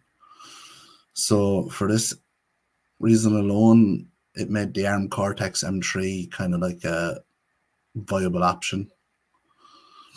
On the Arduino Create site, a project using the Arduino Uno, which I'd used previously. It used voice to record and playback. As I had a familiar with this board though, I was well aware knowing the constraints working with it, but I didn't discount it just yet based on that project. While investigating other Arduino builds, I found a project on Circuit Digest that used voice recognition to just turn LED lights on and off. This project interested me also because it was reacting to words to accomplish a task. So from this, I knew that I was definitely on the right track with what I was looking into. The last board that I researched was the Raspberry Pi 4, and I looked at quite a few projects on it because it's Raspberry Pi, it's so well known. I'd never used one, I wanted to know more. on IoTDesignPro.com, there was a project that was interesting, and it was based around home automation that listened to a keyword to complete tasks like turning lights on and off, volume control, thermostat control. But in the end, I did opt for the Raspberry Pi 4. And this was mainly down to the fact that there's more information available on them. And it's very much a community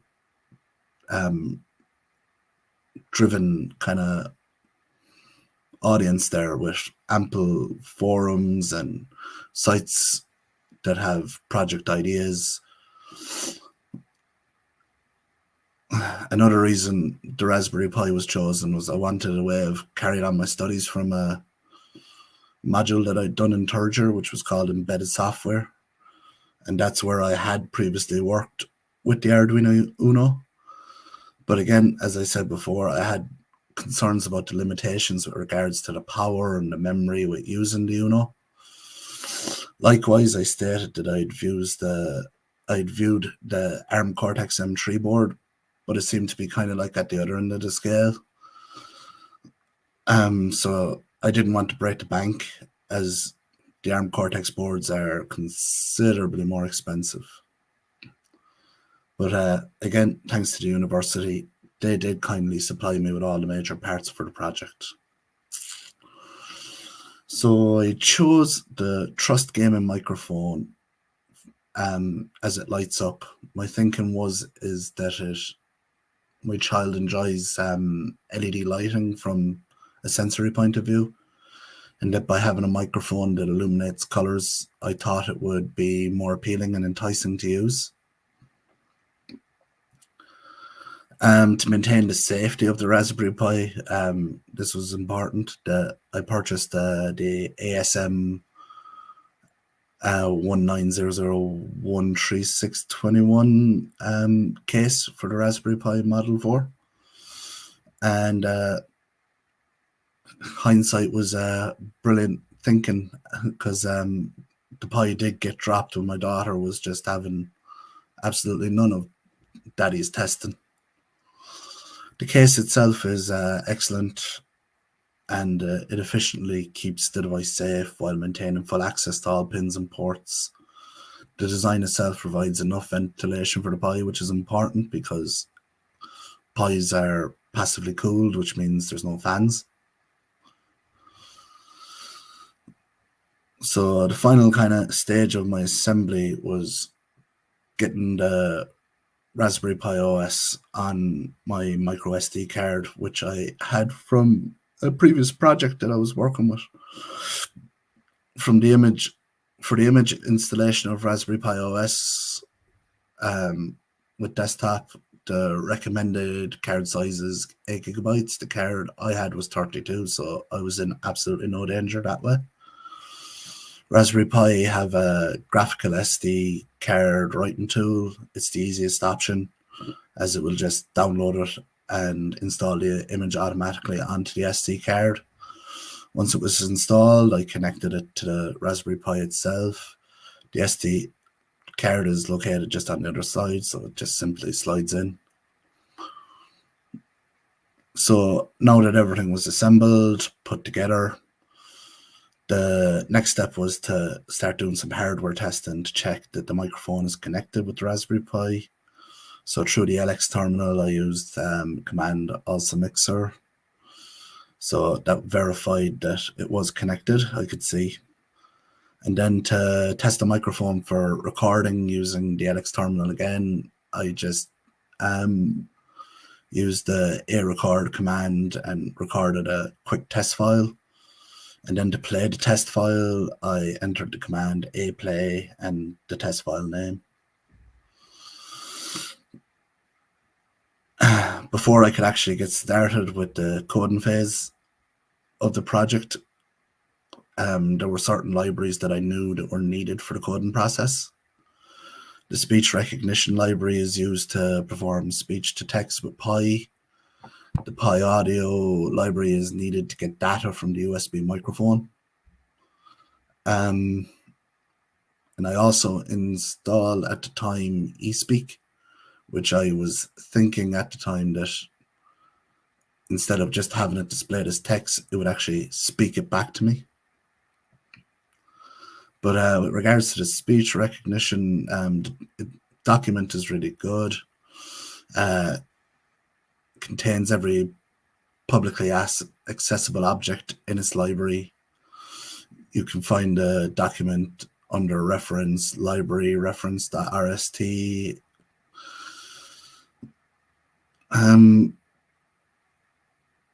Some kind of usage examples would have been like recognize speech, input from the microphone, transcribe an audio file, save audio data to an audio file, those kind of things.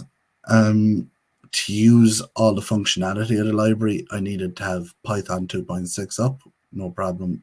I think I had 3.3.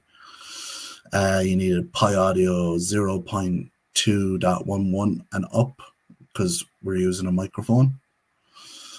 I needed to have a FLAC encoder. FLAC encoder is required to encode the audio data to send to the API.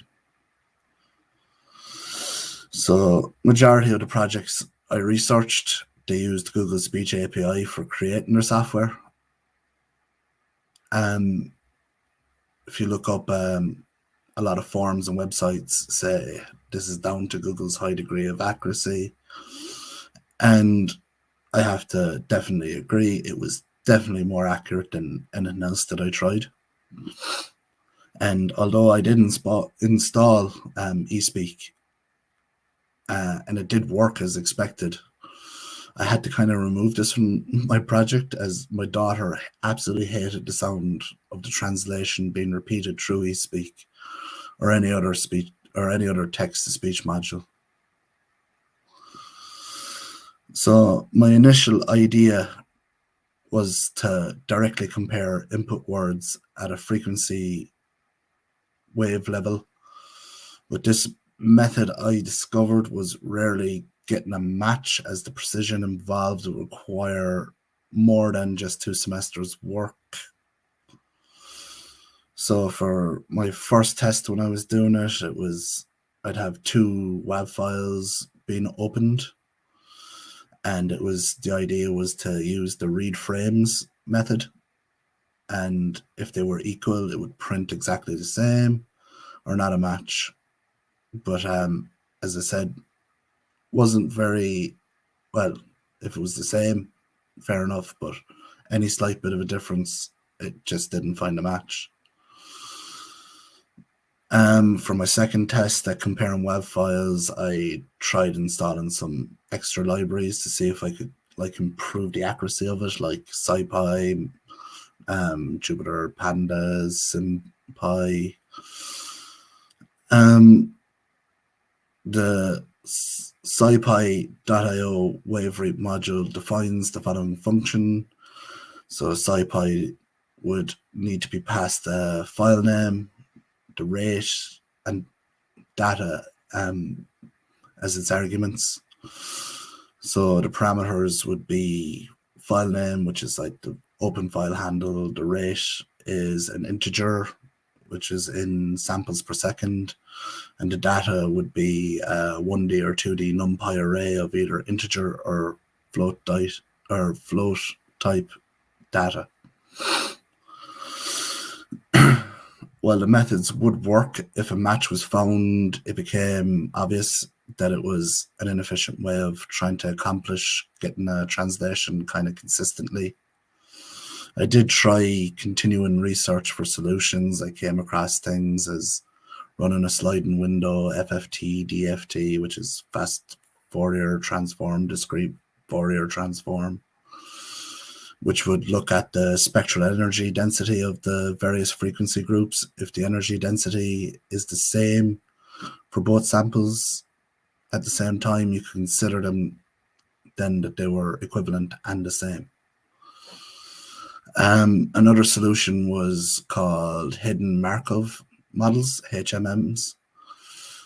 These are a statistical model and are used commonly in speech recognition tasks and have an advantage over FFT, that they are less likely to be fooled by an off-target sample point.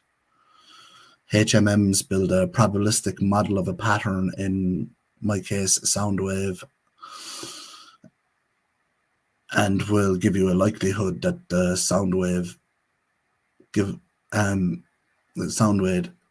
give you a likelihood that the sound wave it is given matches. The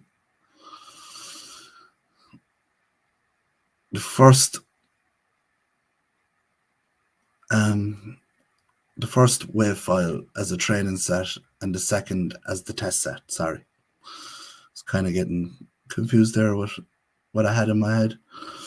If the HMM returns a probability for the test set greater than kind of like 0.9, you could consider them equal. Again, it was just way too overcomplicated. It just didn't feel like the right approach, although the probabilistic approach did seem the most viable. But then again, I had concerns about trying to do this with a Raspberry Pi and how using these solutions would impact usability. So whether it was some sort of a divine intervention or just sheer luck, one day I had left the speech recognition program running and noticed that the recognition itself was picking up variations of words that my daughter was saying. It just happened to occur when she was asking for her lunch. When she's asking for things, she will repeat kind of over and over what she's looking for. At the time, she was looking for cheese and mayonnaise, which is how she would ask for a cheese sandwich. I noticed that the recognition had picked up cheese and lemon haze, cheese and luminous, cheese and lemon days. The reason for this is that the pronunciation of the word mayonnaise kind of sounds more like lemonade from when my child is speaking it. So from here, I focused on this one request and I continued to test to see how many different ways the speech recognition was picking up cheese and lemonade. With this newfound way of kind of implementing my idea, I knew that I could still build a dictionary to compare to, but instead of it being audio, there'll be actual like words or phrases to compare against, which excited me because this would allow for the program to function quicker, and by removing the process of sound to compare against, or removing the processing of sound to compare against another sound. Instead, all the sound processing will be done at the conversion to text. Any further computations then are just based on the text format or JSON. I found this to be the far most effective solution to being able to get a consistent, accurate result. As soon as I realized it just became a case of getting every possible variation of her saying it. But it just took persistence and taking the opportunities to gather the data I needed when they presented themselves. And then I eventually got to the point of where I felt I had every recognized variation of this phrase, and the translation was hitting the mark every time. Once the testing was done, I proceeded to build the personal dictionary in JSON format.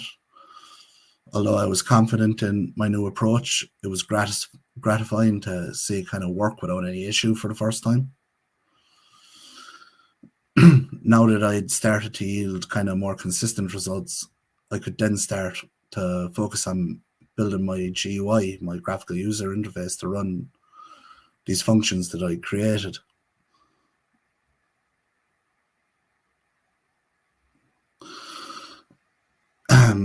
For this, I used, I'm always kind of wondering, is it tkinter or tkinter, which is a Python binding to the TKGUI toolkit.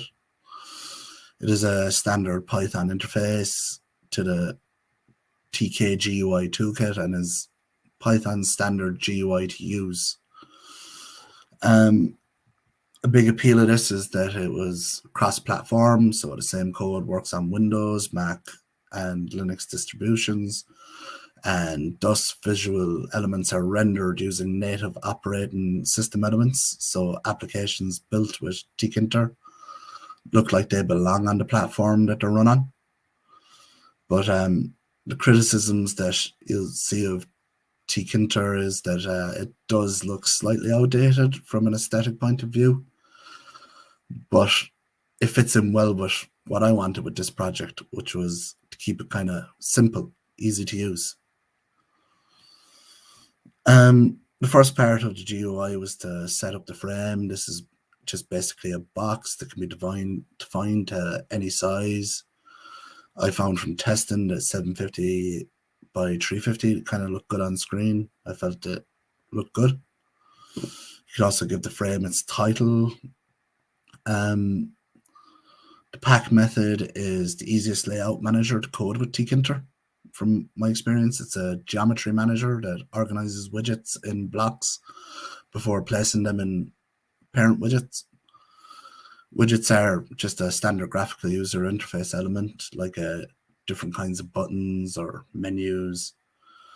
So a button can be on and off. When a user clicks on it, when the user clicks on the button, it acts as the trigger for the event.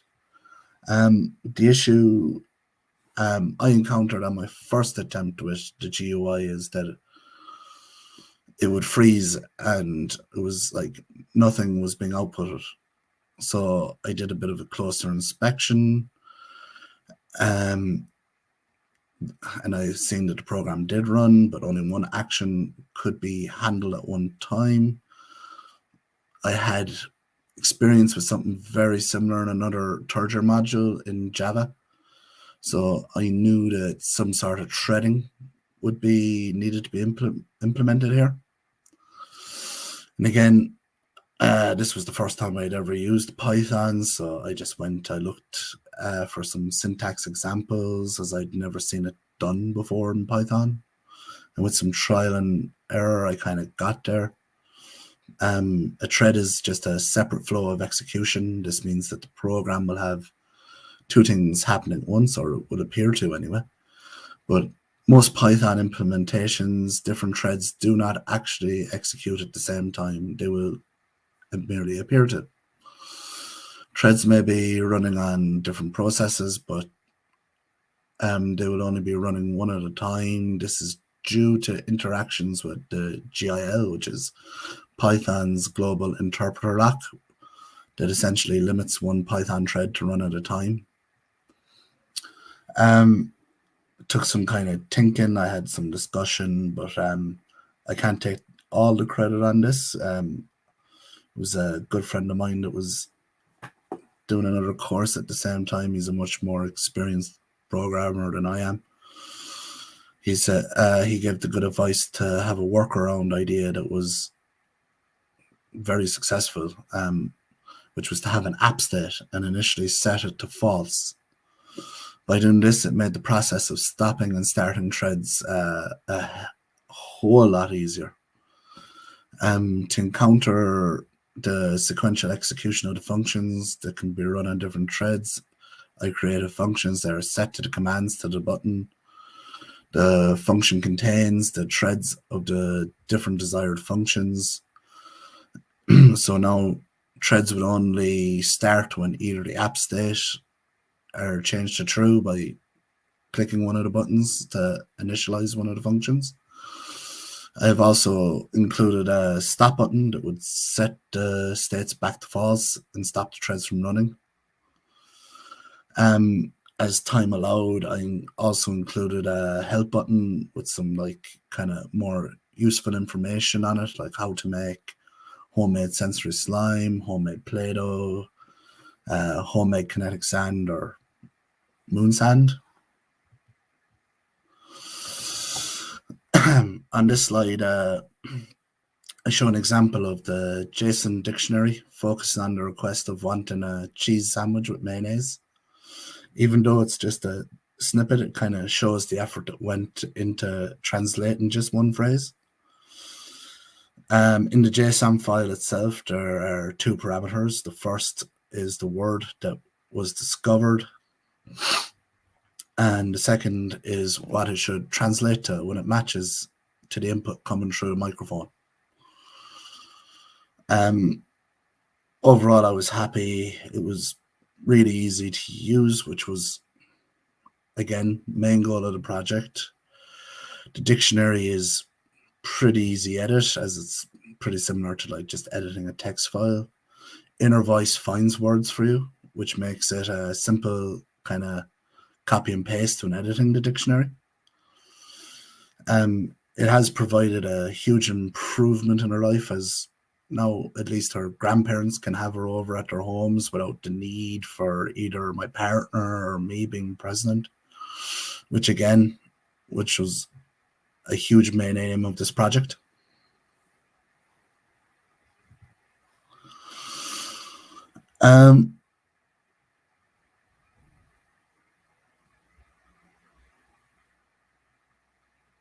Again, the initial idea was modified from what it was now that I had this new format. It definitely proved a lot more consistent. It gave me constant good results. The concept at heart was still very similar to the original. The only thing that changed was that instead of the audio files, I was now comparing to my JSON file.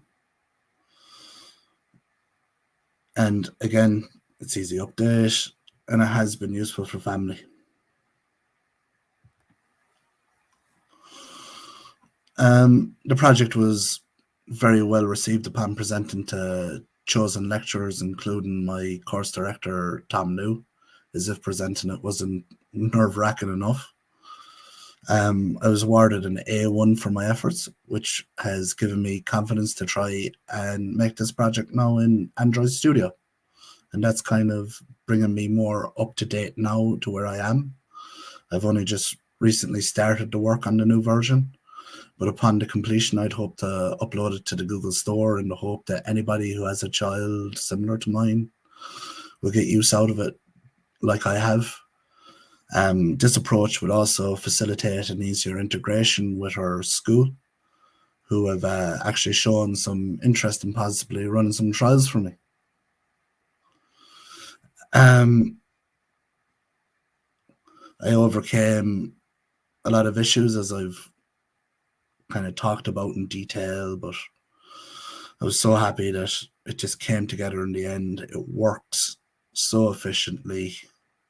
The more I use it and the more I update it and the more allowance that I'm given for different words and phrases, the better it becomes. Funnily enough, other parents of children in kind of like our circle of friends, of our ASD friends, we call it, that have parents like us that have children that are autistic, when approaching them and speaking to them about it, they've been very interested, and they'd be delighted to give it a go. So I kind of need to get a move on with the developing it in the future. So I was fortunate enough that my project was picked for poster presentation at the 37th IMC, which is the International Manufacturing Conference, which was held in September. Now, I don't expect you to be able to read all of that or anything, but it's just to show that, you know, that there was a good response to this project. I also have some kind of short video clips of Inner Voice in action. Some show it working as expected, but I was sure to include some things where it was like finding a new word or an unrecognized word or sentence. So if I can just drop out of the presentation here, and I have some audio or some video files. Veg crepes. Veg crepes. Veg crepes. Here was, as I alluded to or alluded to earlier was when my daughter was looking for red crypts, as she called it. As you can see here, it was recognizing it, picked it up. At first, I had an unknown phrase, so I knew I needed to add red quotes into that kind of JSON dictionary, which I did after this test. But it was recognizing kind of consistently there, as you could see, that I would like red Doritos.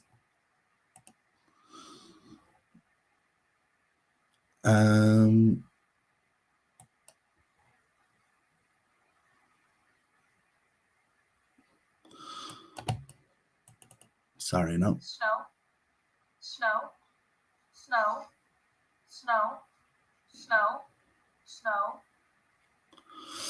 Apologies for the quality on that one. I must have taken the wrong one when testing snow, but you can see that snow to my daughter is basically Hollywood like some shaving foam. Shaving foam is an important component in her kind of sensory play and making slime. So that was one. I have another few here, but I won't keep you too long. I know that we're pressed for time. Tummy, tummy. Again, this was a really important one. Again, it found an unknown phrase, tell me, but when it did pick up tummy, it was throwing back to the console here that Holly feels sick, contact parents on medical advice. This is important again, given the cyclical vomiting syndrome issue. Here's another just short little example. Bread toast. This is a bread toast, which is her way of saying that she'd like extra peanut butter for her toast. I had a couple of variations of this that were slightly different, hence the I would like peanut butter on the toast been kind of displayed back there. And Cheese and lemonade. Cheese and lemonade. Cheese and lemonade.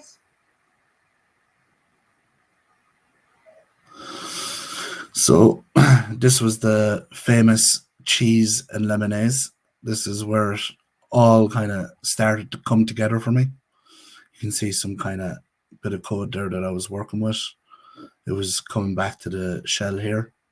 The JSON file is down here, and you can see exactly how many, well, you can have a good idea of how many variations of this phrase that I needed to get before it would do this kind of consistently without error.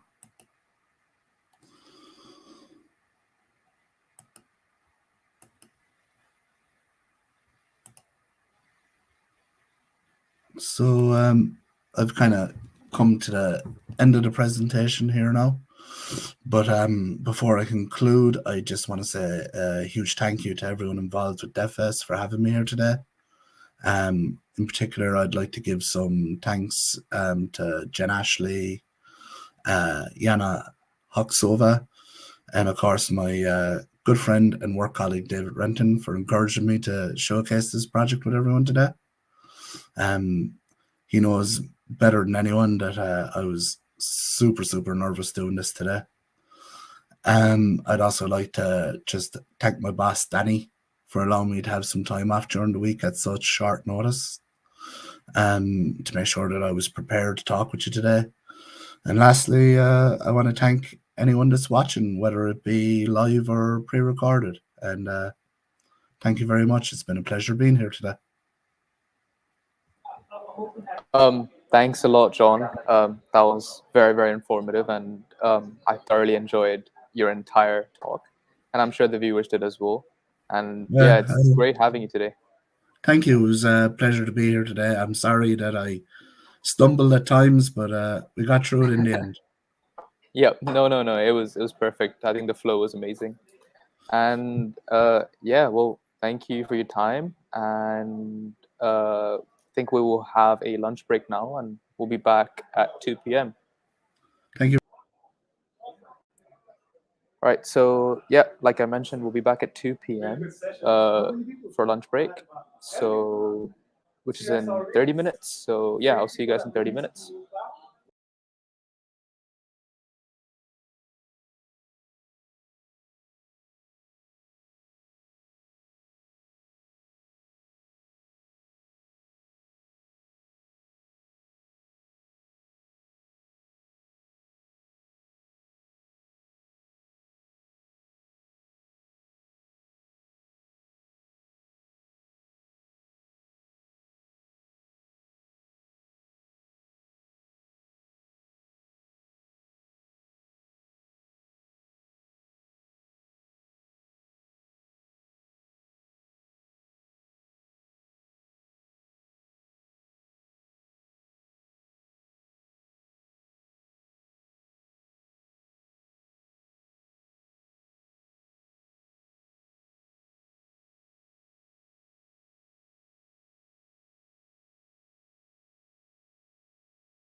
Hi guys. So we're back from the lunch break. It's 2 p.m., so we should be good to go. And we are back for our final talk of the evening for this track.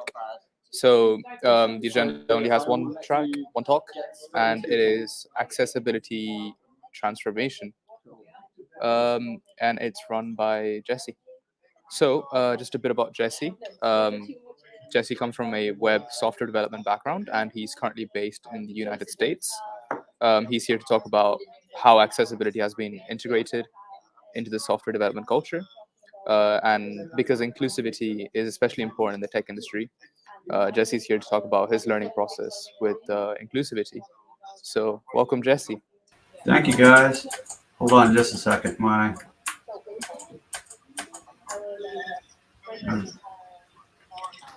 Can you guys hear me well? Yep, all good. Okay. Got a little bit of background noise. Yep, you can go ahead. Okay. Well, welcome. This is it's kind of a new experience for me, doing a presentation. I mean, sometimes we talk from our offices and things, but yeah, I haven't left my office. I feel like in years probably. So, but I'm joining you from Cary, North Carolina. Again, my name's Jesse Schwartz. Here to talk about accessibility and the transformation that it's made in my life. When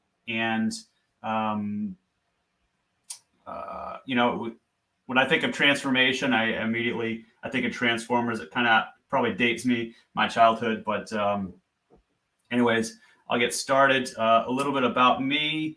You can probably see behind me. There's some drum set. There's a drum set, but I'm big into minimalist running. I'm in a band called Dark Hours, and the way that the band kind of came about was I won a hackathon with a great team, and I took the proceeds of that and I bought a drum set.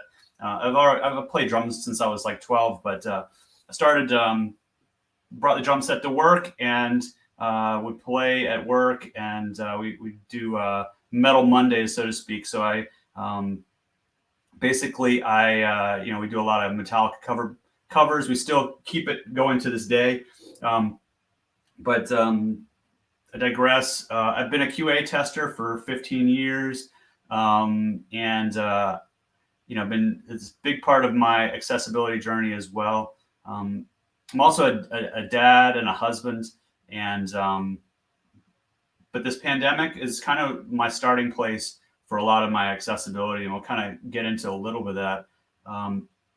And also share that I'm a Christian, and I know that can kind of divide a lot of people. I'm not sharing that to divide, but I am sharing it to say that's my belief system, and from that means respecting and valuing people, especially those that are marginalized.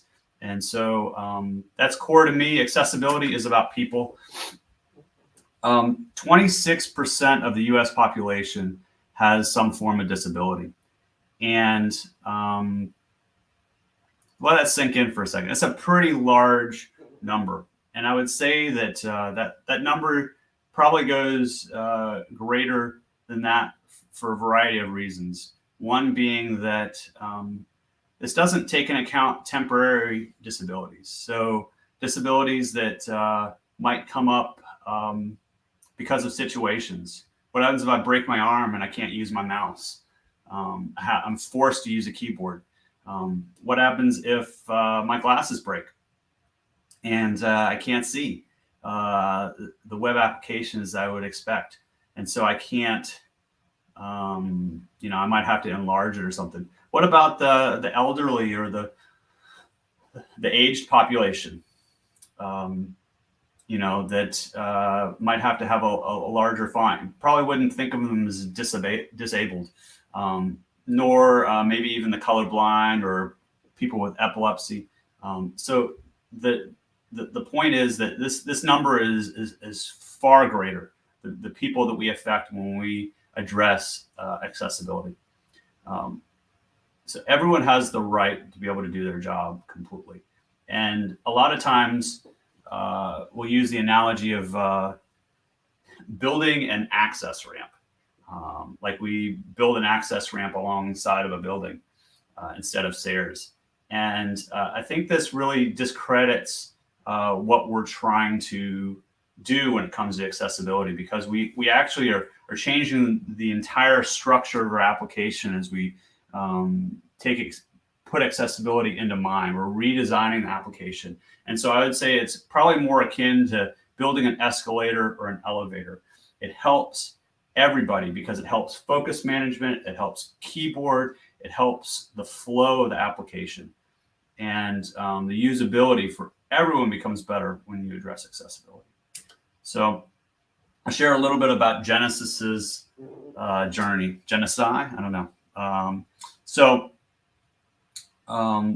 Basically, I'll start with my journey in Genesis. So I started with a company called Interactive Intelligence 8 years ago. It's according to LinkedIn. I started getting these congratulatory messages recently, but I started at Interactive Intelligence, and I was looking for a few things when I started there. One, to work on a great stack, good languages and technology. The second being working with great people. I wanted to be around wonderful people that I could grow, being in their presence, but also and would push me, but also that I'd want to hang out with outside of work. It was important to me. And the third was that I could be in a trusted environment. And this really kind of points to the culture that I wanted to be around. I wanted to have a shared passion, respect, and honesty. And so, but I missed something, and I'll share a little bit about what I missed. I missed my purpose. Even though I was going to build on great tech and work with great people and be in a trusted environment, it didn't get to the purpose of what I was about. And so the why was missing. And it wasn't until the past couple of years that I started to find that why, because I knew that I could reach many customers, employees that I couldn't reach before. The Genesis Cloud could produce a solution that would help marginalized people have good employment, right? So to kind of look at Genesis's journey, we started this a couple years ago, and then the reason for this was because we wanted to move into the FedRAMP space, and that it's a requirement. Accessibility is a requirement for going into FedRAMP. So for us to be compliant meant we had to do accessibility. But so we started training up a lot of our team members, and we had a few hundred folks come through our training. We started broadcasting that we're moving into accessibility, and provided free training 3 days a week for like a couple hours. The second step to this was for each UI team to evaluate, according to the documentation, what their level of compliance was. So it meant reading the documentation, understanding it, asking questions, and then doing their best to evaluate. And then they would sit with each part of our core team and go through that evaluation. And then the final part of this was we published our VPAT at the end of last year. And what it meant is collating all those VPATs into one centralized VPAT. And this kind of gives us a line in the sand to say, this is where we're starting. This is where we support things or don't support things, and doing that in a public way so that we can improve over time. So that becomes kind of our starting place. I think the takeaways from this is it's important not just to have moral justification. There's a dollar amount involved in it. And I think we had a very clear dollar amount, and that drove a lot of our decisions. But also, I'd encourage each of you to find dollar amounts in your accessibility projects, because as you're trying to reach these disabled, of course, that's going to be a great justification, right? So I think thinking through how much can this help the company. And I think the other part of that is you just have to start. This is just a process that we just kind of entered into in a journey, and we're in the very early stages of this process. And I'll go into a little bit more of that here. But, you know, in kind of the micro approach is addressing the application itself, right? So for us, it's meant looking at keyboard support initially. So looking at how a user navigates the site using a keyboard, tabbing through, entering values, returning, and moving through focus. The second being addressing contrast ratio. You know, we kind of took the approach, handle the low-hanging fruit first. And then as you deal with the more complex issues, you deal more with the design of the application. It requires that, right? So the third part of this being tool integration. So giving feedback. For this, it meant integrating Axe into our development pipeline so that we understand how our accessibility is from commit to commit or release to release. And the fourth is learning semantic HTML. There's no reason we shouldn't all know HTML. There's 142 HTML tags. And so we should know it and then use it in our application. And what that means is replacing all our divs with appropriate headings or tags, right? So anyways, and then screen reader support. So the three major screen readers being JAWS, MVNA, and VoiceOver for Mac. And so it's really using those screen readers for yourself and seeing how they work. And a couple ideas that I wanted to share that I think the only one we've actually put into place for ourselves at Genesis is the third, but you know, keyboard only days, encouraging people to focus on their keyboard, you know, and see how the application works with it. The other encouragement would be find accessibility testers within your organization. Find people that have these specific accessibility needs, but then also finding others within your organization to try it out and pay them for that. So, you know, most of us are salaried workers, so we're not going to pay them separately, but this means like giving them honor, respect, you know, recognition, you know, but also, you know, maybe it's swag or, you know, some other perk that you could provide for them, right? Take them all out to lunch or something, you know, to encourage our colleagues that might do a little bit extra for us, right? And this third being just really simple, right? Making a bug hunt with the screen reader of your choice and kind of going forward from that.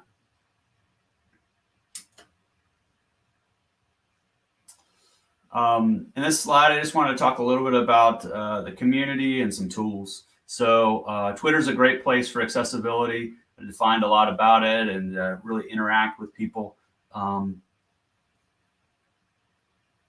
You know, I got a couple of the hashtags up here. There's a Slack accessibility group that's out there. I'm currently trying to get in there myself, but requested access, but that may be a good way to keep up with people. This just found this recently, the A11Y project. Take a look. It's got tons and tons of accessibility resources. So, you know, the point being that there's no shortage of trainings and books and people that feel very passionate about accessibility. And I'll talk a little bit about the tools. So Axe is a kind of the standard of automated accessibility tools and accessibility insights. Both of these have browser plugins Axe also has a Axe Core, which is open source software that you can incorporate into your libraries and give you feedback. A11Y is a kind of a compliance tool that kind of collates accessibility results into one place and broadcast it. And the last that I mentioned here is Assistive Labs. So Assistive Labs, if you bring it up, you can start VMs in your browser to use screen readers like MVNA and JAWS on different platforms. And so it means not having to install a VM on your machine and then install the appropriate screen reader, which is valid too, but saves you a little bit of a step. It is a paid for resource. So the others are free, but this is a paid for resource. So, so I wanted to give you a charge. Charge defined your accessibility voice. Defined a voice, a signal through the noise that's out there. You know, like I shared before, the reason I got hired at Genesis is not tied to what I sometimes do now with accessibility, but I didn't know my why, and for me it was finding that why. And while that might be big, where we start is small, and so it's finding the really small wins within our application, getting small accessibility fixes out there, right? And also just going back to the resources in the community and just learning and growing our accessibility knowledge. And then just taking it out there and sharing it with others, sharing it within your organization, changing the culture. You know, what I found was that the more I took these really important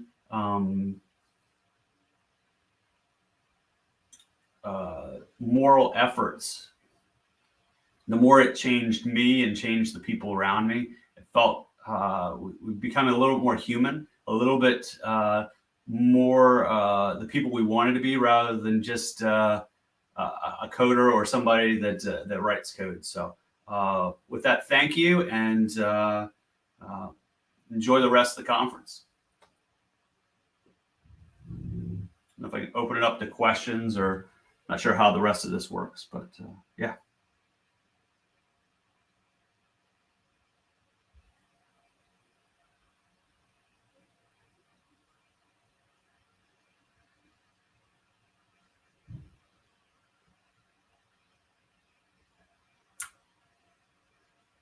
Can't hear you guys.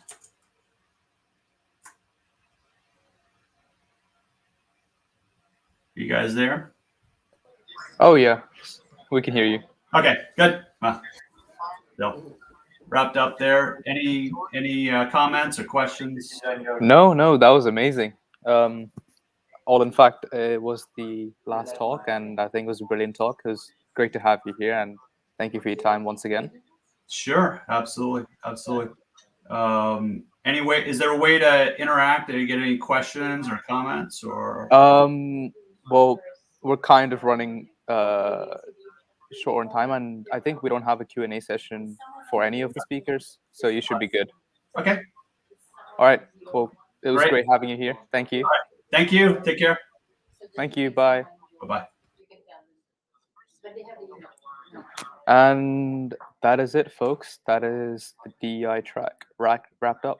So yeah, thank you once again for attending today's DEI track DevFest, and we hope to see you in the future.